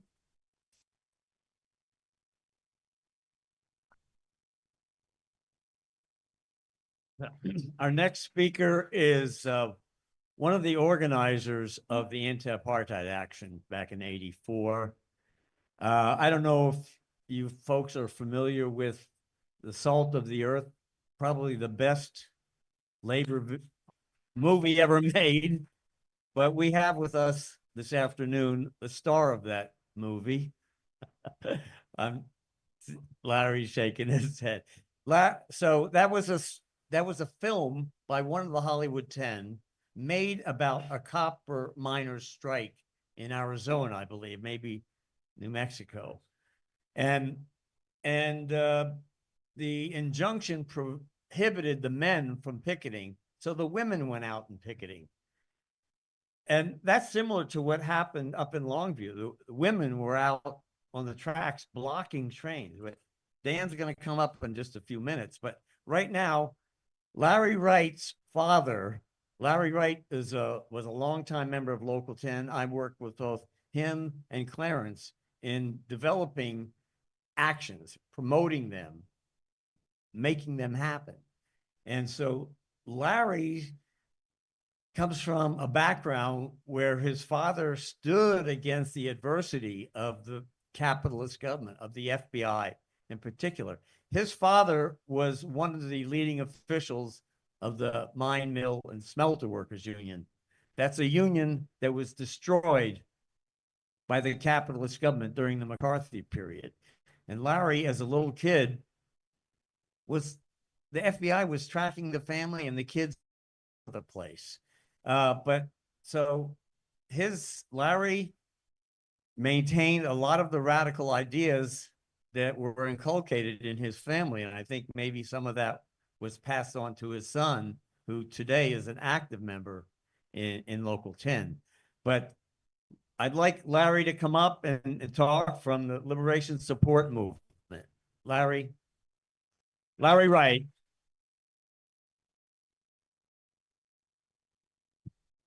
Well, I'll try to be brief. One thing, my father was, and my mother were in the Communist Party in the 40s and 50s, and they were involved in civil rights and anti-war. They were against the Korean War. And so they got me involved in those struggles. I resisted the draft I was drafted in 1965 to go to Vietnam. And I convinced them they didn't want me, and they let me go.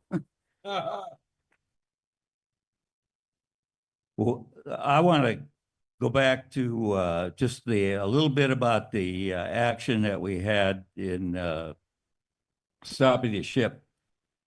You know, a lot of education went into that whole thing. I mean, somebody said that Howard was surprised that the resolution passed. I wasn't at all surprised. We formed a committee in the union with a couple of really dynamic leaders, Howard being one and Leo Robinson the other. And we were a small committee, and we were committed to educating not just the membership, but people about the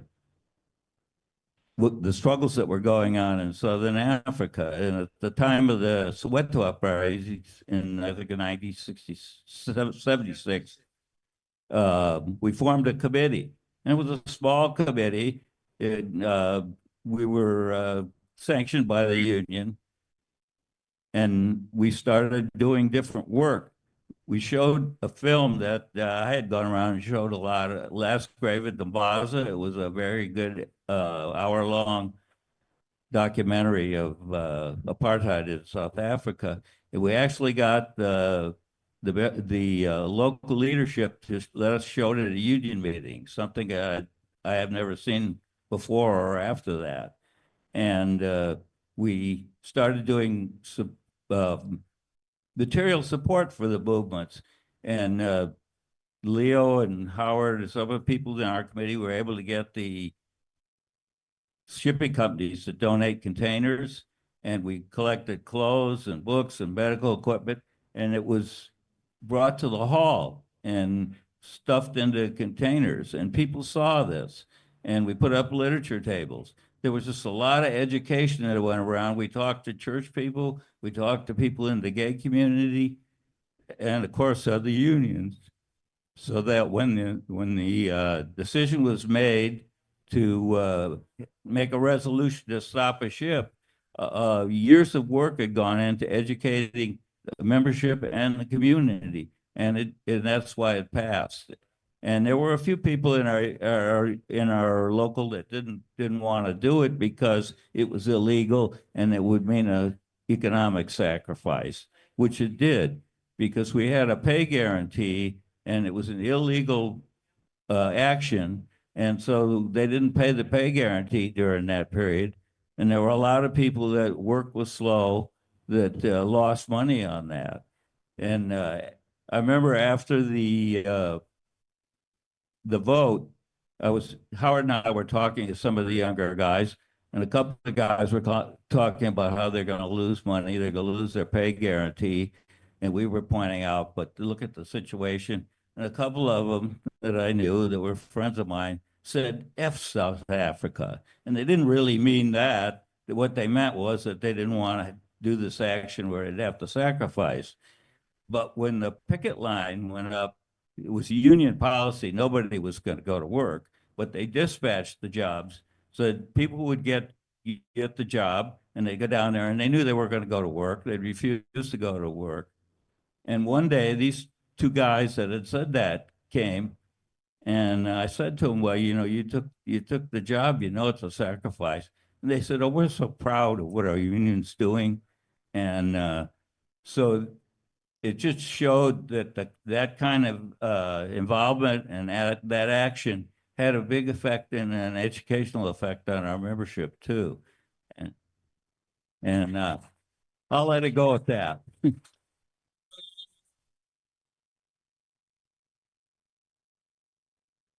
Thank you, Larry. So one of Howard's favorite books, which was one of my favorite books, was Storming Heaven by a woman. Her last name was Giordano. I think maybe Denise Giordano. It's about the miners in the area where Howard was born, up in Appalachia. And this took place right after World War I, when there were a lot of uprising around this country because they were influenced by the Russian Revolution. We had general strikes in many cities in this country in 1919, including Seattle. But we still have what's going on in the recent period.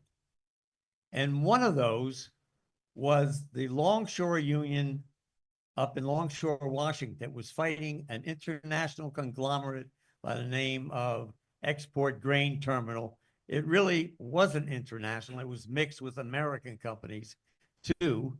And these people up in Longview gave it all. I mean, as in the movie Salt of the Earth, when the women took over the picket line because the men had a junction against them, the women in Longview, brothers, sisters, aunts, uncles, they sat down on the train tracks and stopped scab trains a mile long from coming in.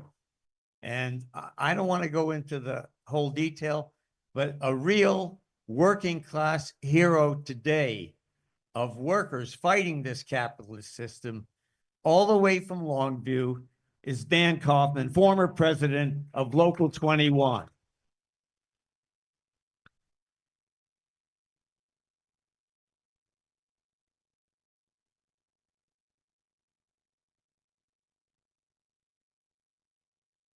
Well, it's been, I think, 12 or 13 years ago since we took that job action.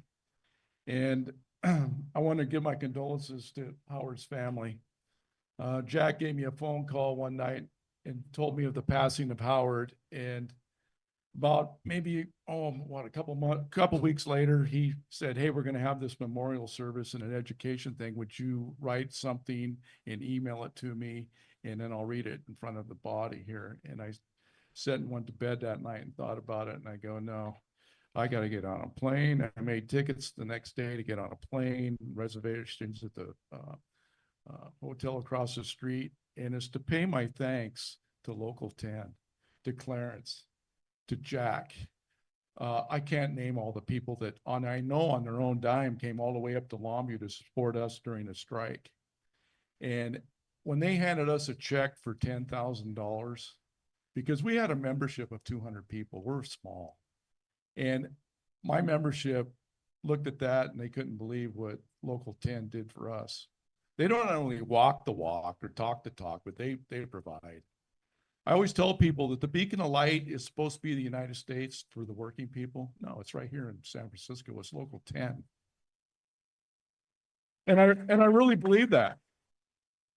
When I first got invited down here to talk to the membership, I think I came down a couple times, but to thank them for the money donations and to tell them what was going on, that when I walked into that hall for the first time, the goosebumps on the back of I was amazed.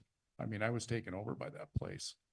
And it meant everything to me, from the leadership from the past to the leadership at the time that when I was involved. And I know there's going to be some great leaders that are going to come after these guys. It's going to be you young kids. I don't have very good memories or thoughts about the international office. None at all. Because the three worst days of my life was when they called these presidential meetings. And I swear to God, they were the first things that was created by the administration at that time. I never heard of a presidential meeting for just presidents alone. And I doubt if they've even had one since. But they brought me and some of my members of my local down just so they could chew our ass, put us in line, and tell us that, hey, this is the way it's going to be. And if you don't like it, you can pay the lawyer fees and you can pay the court costs, which went into the hundreds of thousands. I know they did. And got told by not only the administration at that time that there's only one general and it's not you. I wasn't trying to be a general. I was just trying to lead a fight against a multinational corporation at that time. And then the person that yelled at me the most was a Coast Committee man that said, you're going to cost this union nothing but millions and millions of dollars, and screamed at across the table at me. Well, it turns out to be just a few years ago, he's the one that cost this ILWU millions and millions of dollars. But anyway, he talked about the plight that we went through. I mean, we had 3 guys that spent over a month in jail for blocking trains, trespassing charges. Many of us officers spent at least 1 day in jail. But I look back at it, and I honestly think that I didn't really want to run for the presidency at that time. I've been on a labor relations committees for a few years, but some of the old timers like Arnie Ogden, Kenny Swicker, Carl Nice, Jim Burgoyne, they approached me and said, you have to do this.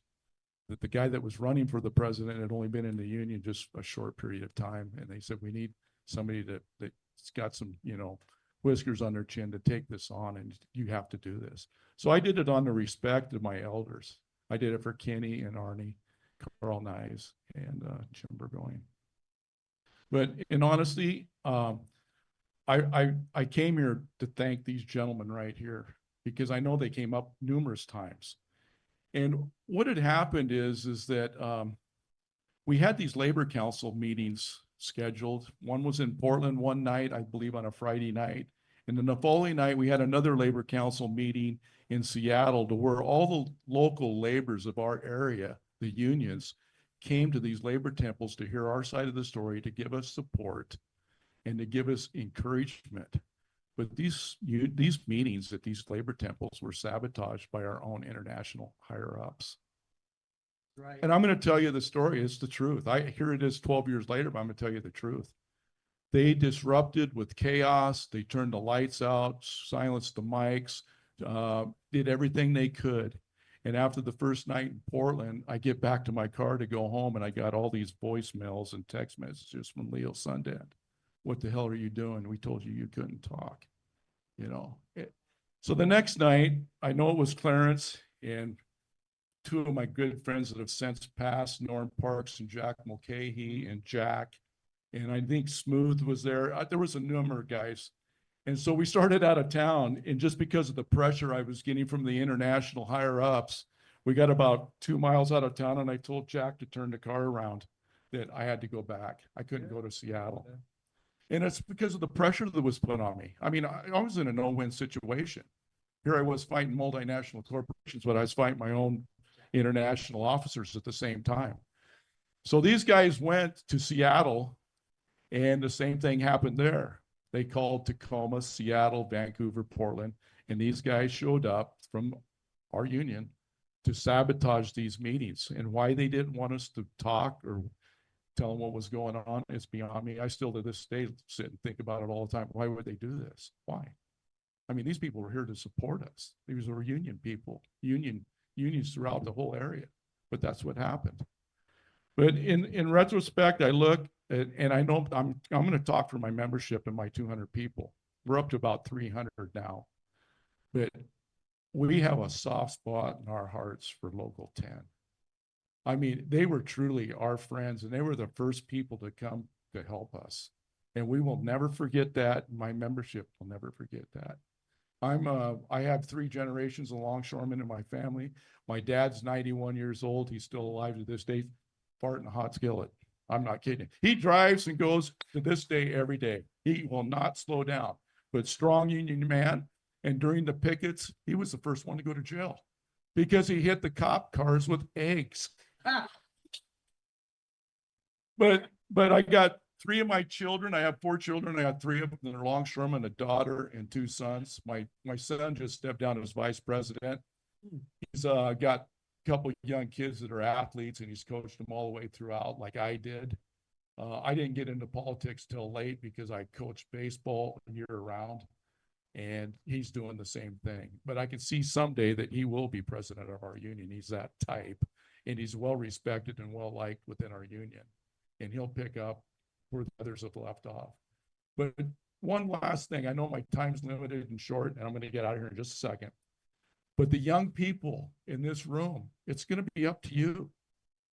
And what Tom talked about, the 3 things, the last 3 things he talked about, spot on, brother. Spot on. You said it. And that's what we're up against. We're fighting the fascists of this country. And until the banking system, the Federal Reserve, and the globalist bankers, until we take care of them, we're going to be fighting this battle forever. But anyway, I want to thank Local 10 again, and thank you for inviting me to this. I learned more here in 2 or I don't know, 3 hours than I did in 4 years of high school. But I want to thank you, and thanks for the invite. How about a standing ovation for this brother? Standing ovation.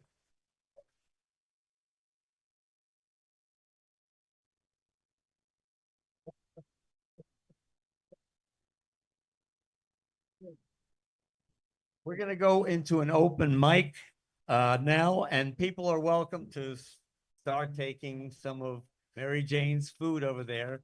Donations are allowed to subsidize the cost of this. And we're going to be playing a tape by Mumia. But is David Newton still here? Oh, Cobb. All right. David Newton? No. Okay. Cobb, come up, will you?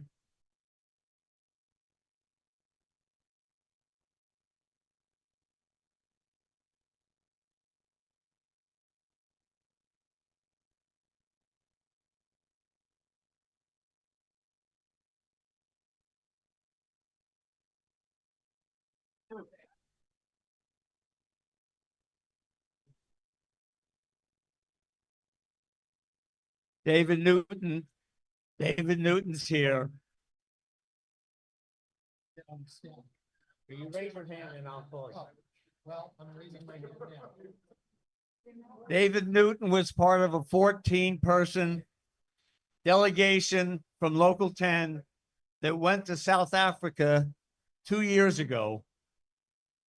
Newt is the nephew of Huey Newton of the Black Panther Party. We've always had members of the Black Panther Party here, like Clarence. But David Newton is now an officer in the ILWU, and he was one of the leading members that went to South Africa. He's going to read a statement by the National Union of Metal Workers of South Africa. Newt.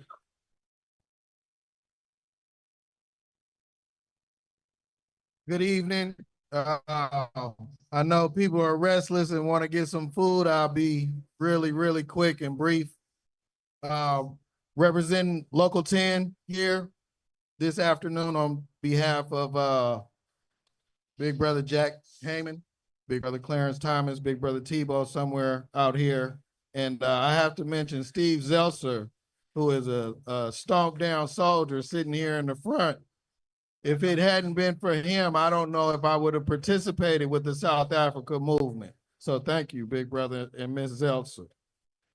This message is from Irvin Jim, who is the General Secretary of NUMSA, South Africa. And he wanted to thank Brother Keylor for his life work and his participation in the message goes like this. The National Union of Metal Workers of South Africa, better known as NUMSA, sends its deepest condolences to our allies, the International Longshore Warehouse Union Local 10, on the passing of Comrade Howard Keylor. May his soul rest in peace. The message is a little longer than that, but I'll sidetrack just a little bit. Myself and Jack Heyman met Brother Jim in South Africa, and the movement is real. The movement is beyond real. One thing that he brought to light with us was the constant struggle that we share with our allies. As he stated, we have common goals and common interests. One of our main and probably the only strength is our strength in labor. We both have that. We share that from coast to coast around the world.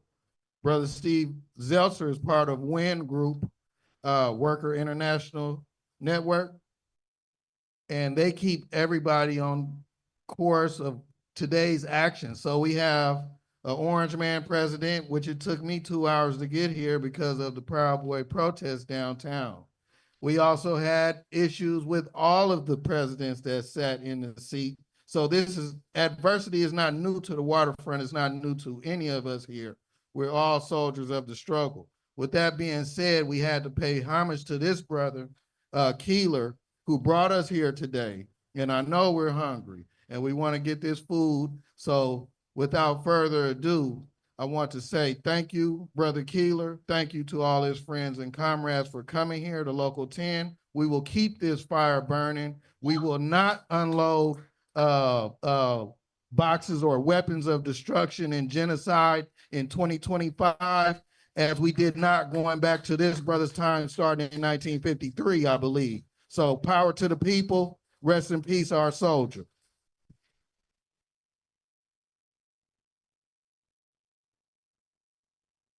Now we're going to hear a recording from the most well-known class war prisoner in America, Mumia Abu Jamal.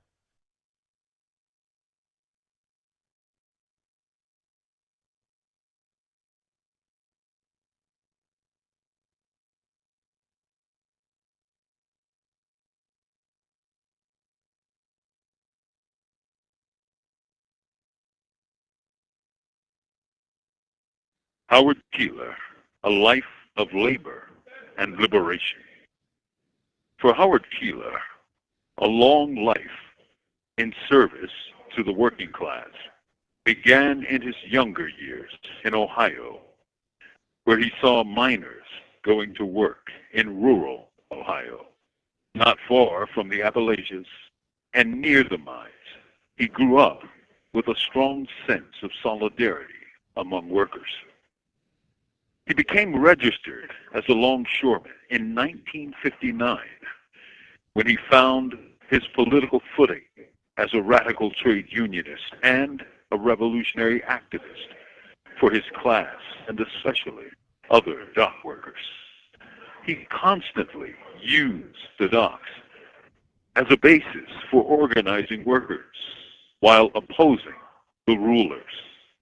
When South Africa was gripped in the knot of apartheid, Keylor raised a motion to refuse to remove cargo from South African vessels. To his surprise, the motion passed unanimously by the members of the ILWU, or the International Longshoremen and Warehouse Union, Local 10. This action earned the praise of South Africa's Nelson Mandela, who commended Local 10 during his 1990 world tour. Mandela said Local 10, Howard Union, was on the front line of the global struggle against the racist system of apartheid. That's what was the workers' united vision of Howard Keylor. Howard Keylor was, in essence, a lifelong revolutionary who greeted all struggles as a challenge to be met and beaten. He fought for social justice and a better world. He fought against my death sentence and for my freedom. He is remembered as a man who made every one of his 98 years count. Howard Keylor's extraordinary life for labor and liberation. Thank you, brother. With love, not fear. This is Mumia Abu Jamal. These commentaries are recorded by Prison Radio. So we're on the open mic section, and we have a statement of condolences and solidarity from Australia, from the former president of the Queensland branch, Bob Carnegie. He writes, revolutionaries such as fellow worker Keylor pass our way only rarely, but leave a mark on our lives that time will never erase. Howard chose the difficult road of unflinching principles on all issues in the working class movement, whether it was fighting for a better life for Longshore workers, initiating worldwide solidarity against the apartheid state of South Africa, or denouncing Stalinism. Comrade Howard Keylor was front and center in demonstrations and on the picket line. As the fine comrades assembled celebrating Howard's wonderful life, I think of Howard through some Australian working class poetry. From the great shearers, that's the sheep shearers in Australia, some of the great shearers' strikes of the 1890s, part of which goes, wherever the march of oppression may reduce a land to despair, know how mighty the victor, the flag of rebellion is there. Howard Keylor truly lived the rebel's life. To Howard's family, friends, and fellow workers, Howard may not be with us physically, but wherever working people fight for something better, Howard Keylor's spirit will be there. Bob Carnegie, former secretary of the Queensland branch of the Maritime Union of Australia. And now, the first speaker under the open mic is Jane Jules, who was active in the Stop Zim Action Committee that helped us to stop Zim from coming into the port of Oakland. Jane Jules.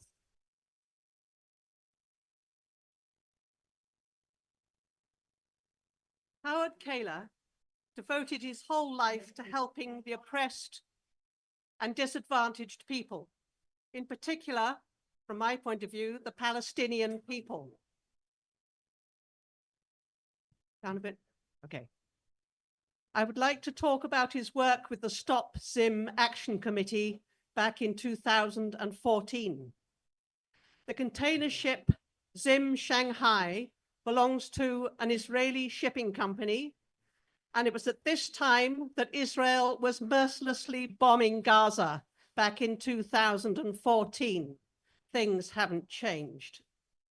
I first met Howard Keylor at a meeting at the Stop Zim Action Committee to plan the picketing of the Zim Shanghai, which was due to arrive in the port of Oakland on Saturday, September the 27th. At that meeting, there were Palestinian activists. I knew all of them because I've been in the Palestine activist world for a long time. But also there were a lot of big, muscular men who obviously worked at the docks.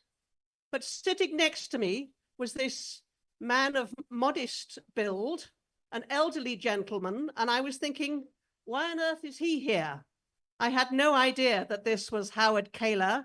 I didn't even know about him because I was in England at the time when he did the anti-apartheid action just jump-started in the USA. We were all busy boycotting South Africa in England at the time, but it hadn't got rooted in the USA until Howard Keylor gave everybody a kick to get started. So this petite elderly gentleman, I realized it was a great honor to sit next to him, even though I didn't realize at the time. So using my navigation apps, I tracked the Zim Shanghai that was coming up the west coast all the way from the Panama Canal, past the Central American countries, Mexico. It went past Los Angeles, remember that, and up to the Bay Area. And I noticed a very strange thing. Most of these container ships go at a maximum of about 16.8 knots. But this ship sped up to 20 knots, which is not cost effective for a ship of that size going at that speed. And I thought, this is something strange going on. It's well ahead of schedule, and it was going to be even more ahead of schedule. Remember, it was due to come in the early hours of the Saturday. And I wondered, are they going to try and sneak in on Friday and outwit us? And that's exactly what they were planning, to come in early so that all the activists who were going to do the picketing would come on Saturday to find the ship had already unloaded and it was leaving. So I tweeted out to everybody, get there on Friday evening. I think it's coming in early. And a few minutes after I tweeted that, the ship slowed down. It was like playing with a remote control. When I said it's going to come in on Friday, it slowed down. When I said, no, it's coming in on Saturday, it sped up. It was amazing. I was sitting in my garden with my remote control, controlling this enormous container ship. Well, eventually, all the picketers went on both Friday and Saturday morning, so it was covered. Only one person broke the picket line, and I don't know anything about dock work, but I imagine it was quite a challenge for one person to try and unload an entire container ship. I think you need a whole team, don't you? So anyway, the picketers were successful picketing the ship on both Saturday morning and Saturday evening. And then the Zim Shanghai gave up. They'd already had a 4-day delay back in August. They didn't want this again. It cost them probably about $1 million or more. So then the ship went all the way back south down to Los Angeles to unload there. And then it had to go north again on its way to Russia. By this time, it was 5 days late. So I want to thank all the people in Local 10 for honoring the picket line, apart from that one person, but he didn't do much work that day, I don't think, on his own. And I want to acknowledge Howard Keylor's work on the Stop Zim Action Committee for taking part in this amazing action. And since then, no Zim ship has ever come back to Oakland. Thank you. Thank you, Local 10. Yeah, I just want to add one thing about chasing Zim out of the port. The last time in 2014, that Jane was reporting on, the ship was at berth 57, SSA, and we had an arbitrator decide that it's not the protesters that endanger the longshoremen going to work. It's the police, as it was in 1934 when they murdered strikers. We used that arbitration against the employers. And so the employers came back in September when the Zim ship was in and said, okay, if you dispatch the jobs for the night call, we won't have any police out there. So Howard and I devised the scheme where not only were we going to picket, we used our vehicles to block. There was no way you can get through the picket. The picket was the cars and trucks that we had. We only had about 30 picketers. Longshoremen were coming in to go to work, and they saw this blockade of the port. A cop came up to Howard and me, and he said, you guys think you could move your vehicle so that these guys can go to work? And Howard and I just looked at each other and laughed. We weren't going to move anything. And that's when you have the power of the working class.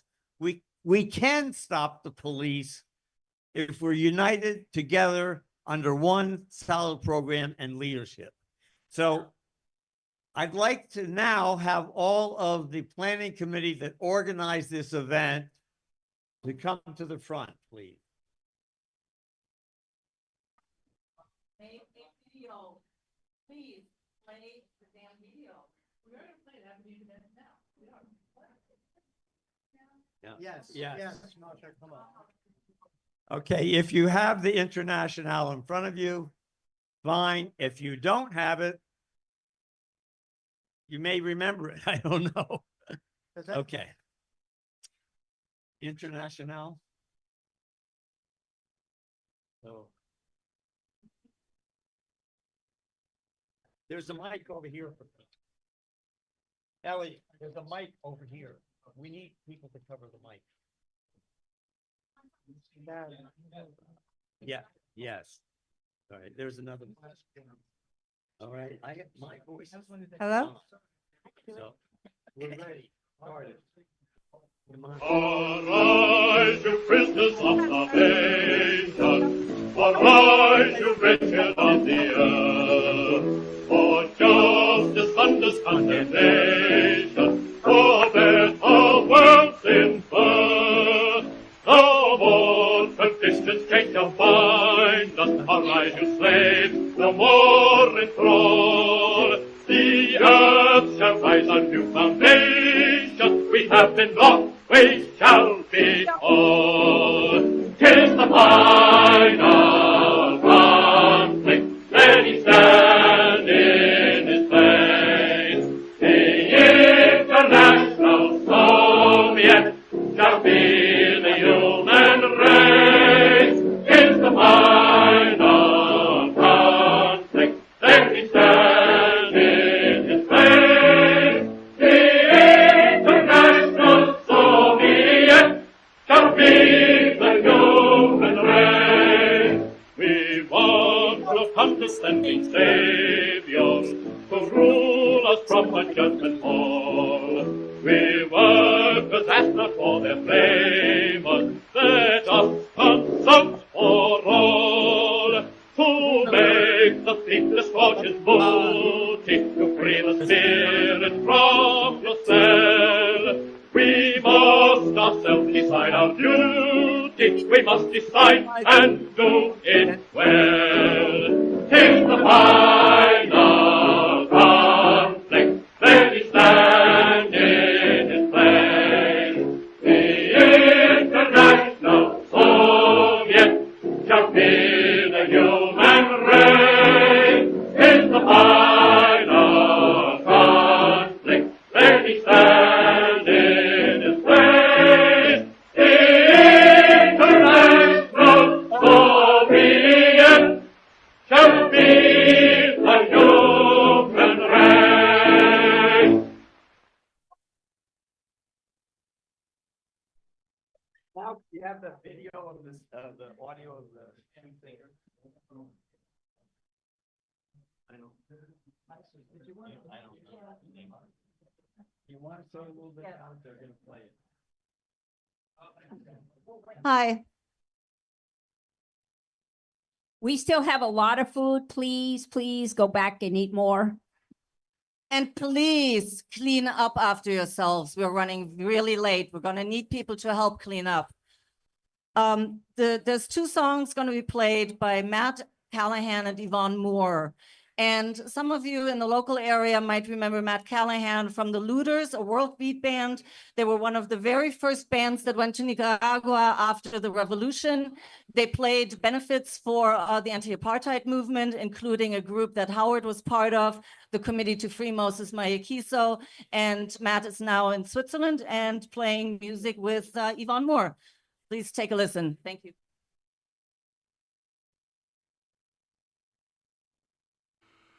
Hello, everybody. We're beaming in from Bern, Switzerland. I'm Matt Callahan. This is Yvonne Moore. Hello. And we're here to commemorate the life of Howard Keylor. And we're going to do a couple of songs that I think Howard would have approved of. The first one was written by a woman named Sarah Ogun Gunning, who was the sister of Aunt Molly Jackson, whom I've learned Howard actually knew. So this is a personal connection with a great song called I Hate the Capitalist System.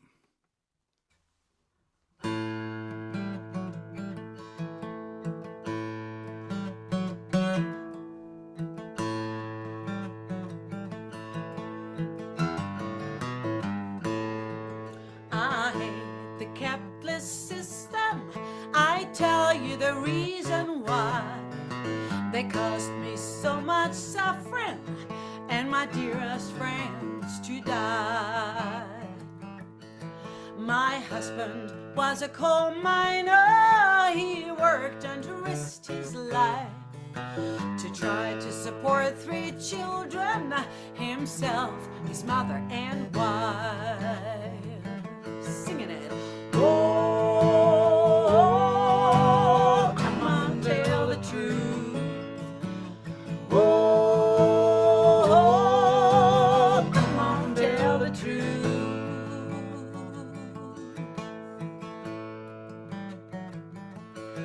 I had a blue-eyed baby, the darling of my heart. But from my little darling, her mother had to part. The rich and mighty capitalists, they dress in jewels and silk. But my darling blue-eyed baby, she starved to death for milk. Sing. Oh, come on, tell the truth. Oh, come on, tell the truth.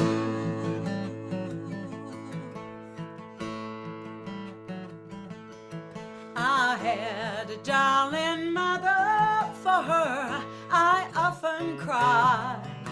But with these rotten conditions, my mother, she had to die. They call this a land of plenty. To them, I guess it's true. But that's to the rich old capitalists, not workers like me and you. Singing. Oh, come on, tell the truth. Oh, come on, tell the truth. Now listen. Whoa, what can you do about it to these men of power and might? Well, I tell you, Mr. Capitalist, I'm gonna fight, fight, fight. Oh, I said, what can you do about it to these men of power and might? Oh, but I tell you, Mr. Capitalist, I'm gonna fight, fight, fight. Yes, I will. I'm gonna fight, fight, fight. Yeah, I'm gonna fight, fight, fight. Yes, I will. I'm gonna fight, fight. Yeah, take it out. I'm gonna fight, fight, fight. Oh yeah, fight, fight, fight. Yes, I will. I'm gonna fight, fight, fight. Yeah, yeah, yeah. Fight, fight, fight. Take it out. I said, oh, come on, tell the truth. Oh, come on, tell the truth.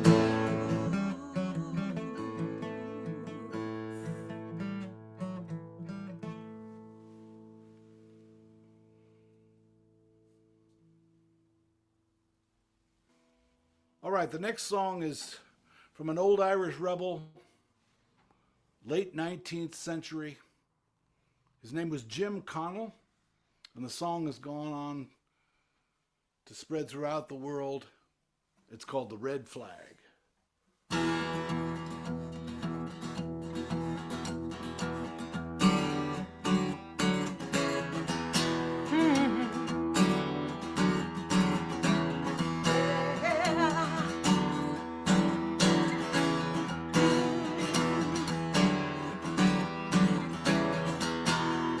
The people's flag is deepest red. It's shrouded of the martyr dead, and ere their limbs grew stiff and cold, their hearts' blood dyed its every fold, and raised the scarlet standard high. Within its shade we'll live and die. Oh, cowards flinch and traitors sneer. We will keep the red flag flying here. Oh yeah. It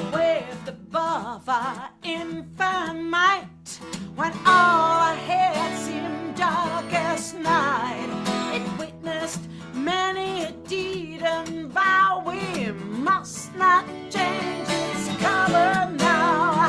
And raise the scarlet standard high. We live in shade, we live and die. Oh, cowards flinch and traitors sneer. We will keep the red flag flying here. Oh yeah. Oh yeah, yes we will. It well recalls the triumph past. Give the hope of peace at last. The banner bright, the symbol plain of human right and human gain. And raise the scarlet standard high. We live in shade, we live and die. Oh, cowards flinch and traitors sneer. We will keep the red flag flying here. Yeah, yeah. It suits today the weak and base, whose minds are fixed on health and place, to cringe before the rich man's frown and haul the sacred emblem down and raise the silent standard high. We live in shade, we live and die. Oh, cowards flinch and traitors sneer. We'll keep the red flag flying here. Oh yeah. Oh yeah. Yes we will keep the red flag flying.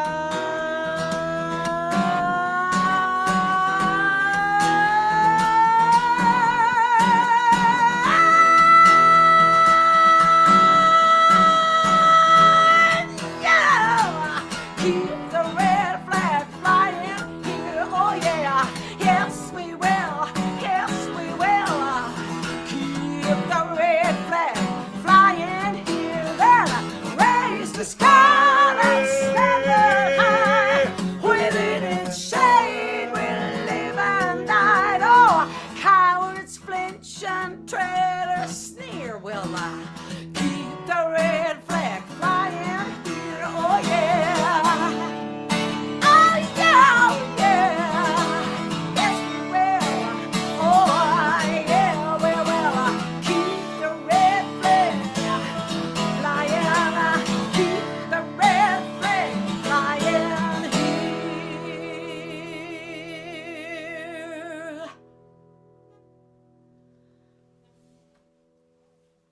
All right.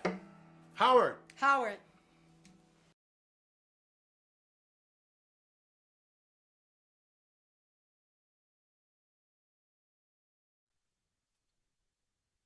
This one here? Yeah, oh, yeah, no, that. Oh, this one. Yeah.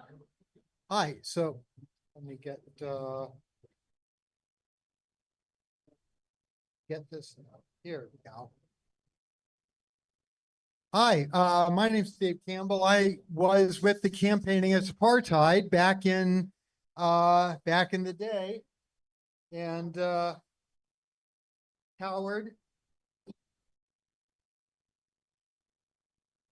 got me out to this here action. And I remember this day very well. And it was one of my first actions, and it was possibly still to this day, the most important thing I've ever done in terms of actually having an effect in the world, seeing as this here protest was the last time apartheid South African cargo was ever brought to the Bay Area to be unloaded. And we sent them away. Now, I remember hearing Nelson Mandela's speech, and we heard it again today, and being a little bit dismayed, but of course I understood because he was getting all his information from the local Democratic Party machine and BAFSAM, Bay Area Free South Africa movement, which was run by John George and folks. And so they had their story about how it started with 1984 with Howard's resolution and the cargoing. And then after that, there were all these symbolic protests in Oakland at the Oakland docks, where they symbolically protested South African cargo. And whatever happened in 1986, they didn't mention that. They didn't mention this. The reason is because when Howard came to the campaign against apartheid in 1986 to let us know about this shit coming in, our outreach committee, the Campaign Against Apartheid Outreach Committee, phoned all the Bay Area, South Africa, Solidarity, anti-apartheid organizations to say, come on out to the Oakland dock. We know you've been doing these symbolic protests on the Oakland dock. We're going to San Francisco for an actual Stop the Cargo protest. And we were hoping to get all the organizations out there to join us. When we got there on Monday, nobody was there. Nobody except us. And there were the police on their part, they sent like 2 or 3 patrol cars with half a dozen cops. And we literally ran circles around them. It was beautiful. It was one of the most fun times I ever had at a demonstration. And so when the arbitrator came out to decide whether there was a health and safety issue, and we were there rocking his car, he had to say, yep. Then the next day, so after that happened, they sent the shift home. We went home. That day was over. Next day, Tuesday, we came out. All of a sudden, all the other Bay Area, South Africa, Solidarity, and anti-apartheid groups were there. And so was the San Francisco tax squad. I don't know if you remember the tax squad. Big burly dudes with big long sticks, with all of them with notches in them, like they'd been used, right? So there was nothing for us to do at that point but sit down and wait to get arrested, which is what we did. And since there were so many of us, it took all day to do. And that was that. Time. Go ahead. Go ahead. What we didn't know at the time was the reason we were all alone out there on Monday was because John George's group, the Democratic Party, had called all the other organizations after we had been calling them to join us to tell them, no, don't come out. They figured, well, these kids, these college kids out at UC Berkeley, they're not going to get up early and go out to the docks and protest. So we'll just ignore that and it's going to go away. Well, we got up and we got out there and we did our thing. And so they came out the next day and made it seem like it was all their idea all along. This is how the Democratic Party does. I just wanted to mention that because it's going to happen again. It happens all the time. Just be aware.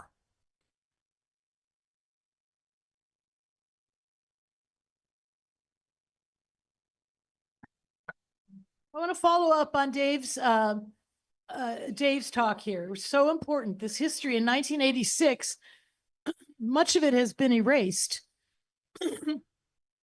When he came to the Campaign Against Apartheid, which is based at UC Berkeley, some of us ended up spending some time with him and with Ushi, especially with him, talking about how we could do solidarity. How could we do solidarity with the workers on the docks, and then cause the possible risk to the dock workers to be less or none. And so we devised this nice little scheme that we would come out with signs on 4x4s. And so we marched around doing a picket carrying these heavy 4x4s. The dock workers could then come show up for work, but then say, hey, whoa, it's too dangerous a situation. We can't work because, what if somebody clobbers us with one of those 4x4s? And so that worked as a way to, show solidarity with the workers and accomplish the goal of not allowing the unloading of the cargo. That was a very important thing in my formation as an activist. That was almost 40 years ago. In thinking in terms of solidarity with workers and the various ways people can do that. And since that time, since 85, I've been doing nonviolent direct action trainings. And I sometimes have used that. I've talked about jail solidarity a lot, but I sometimes talk about that kind of solidarity to open people's minds up about solidarity and the importance of it. So anyhow, Howard, very important in my personal life.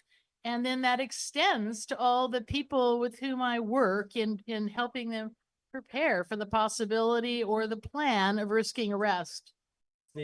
Howard Presente. Thank you. So that concludes the memorial for Howard Keylor. We have to be out of here in 2 minutes, folks. So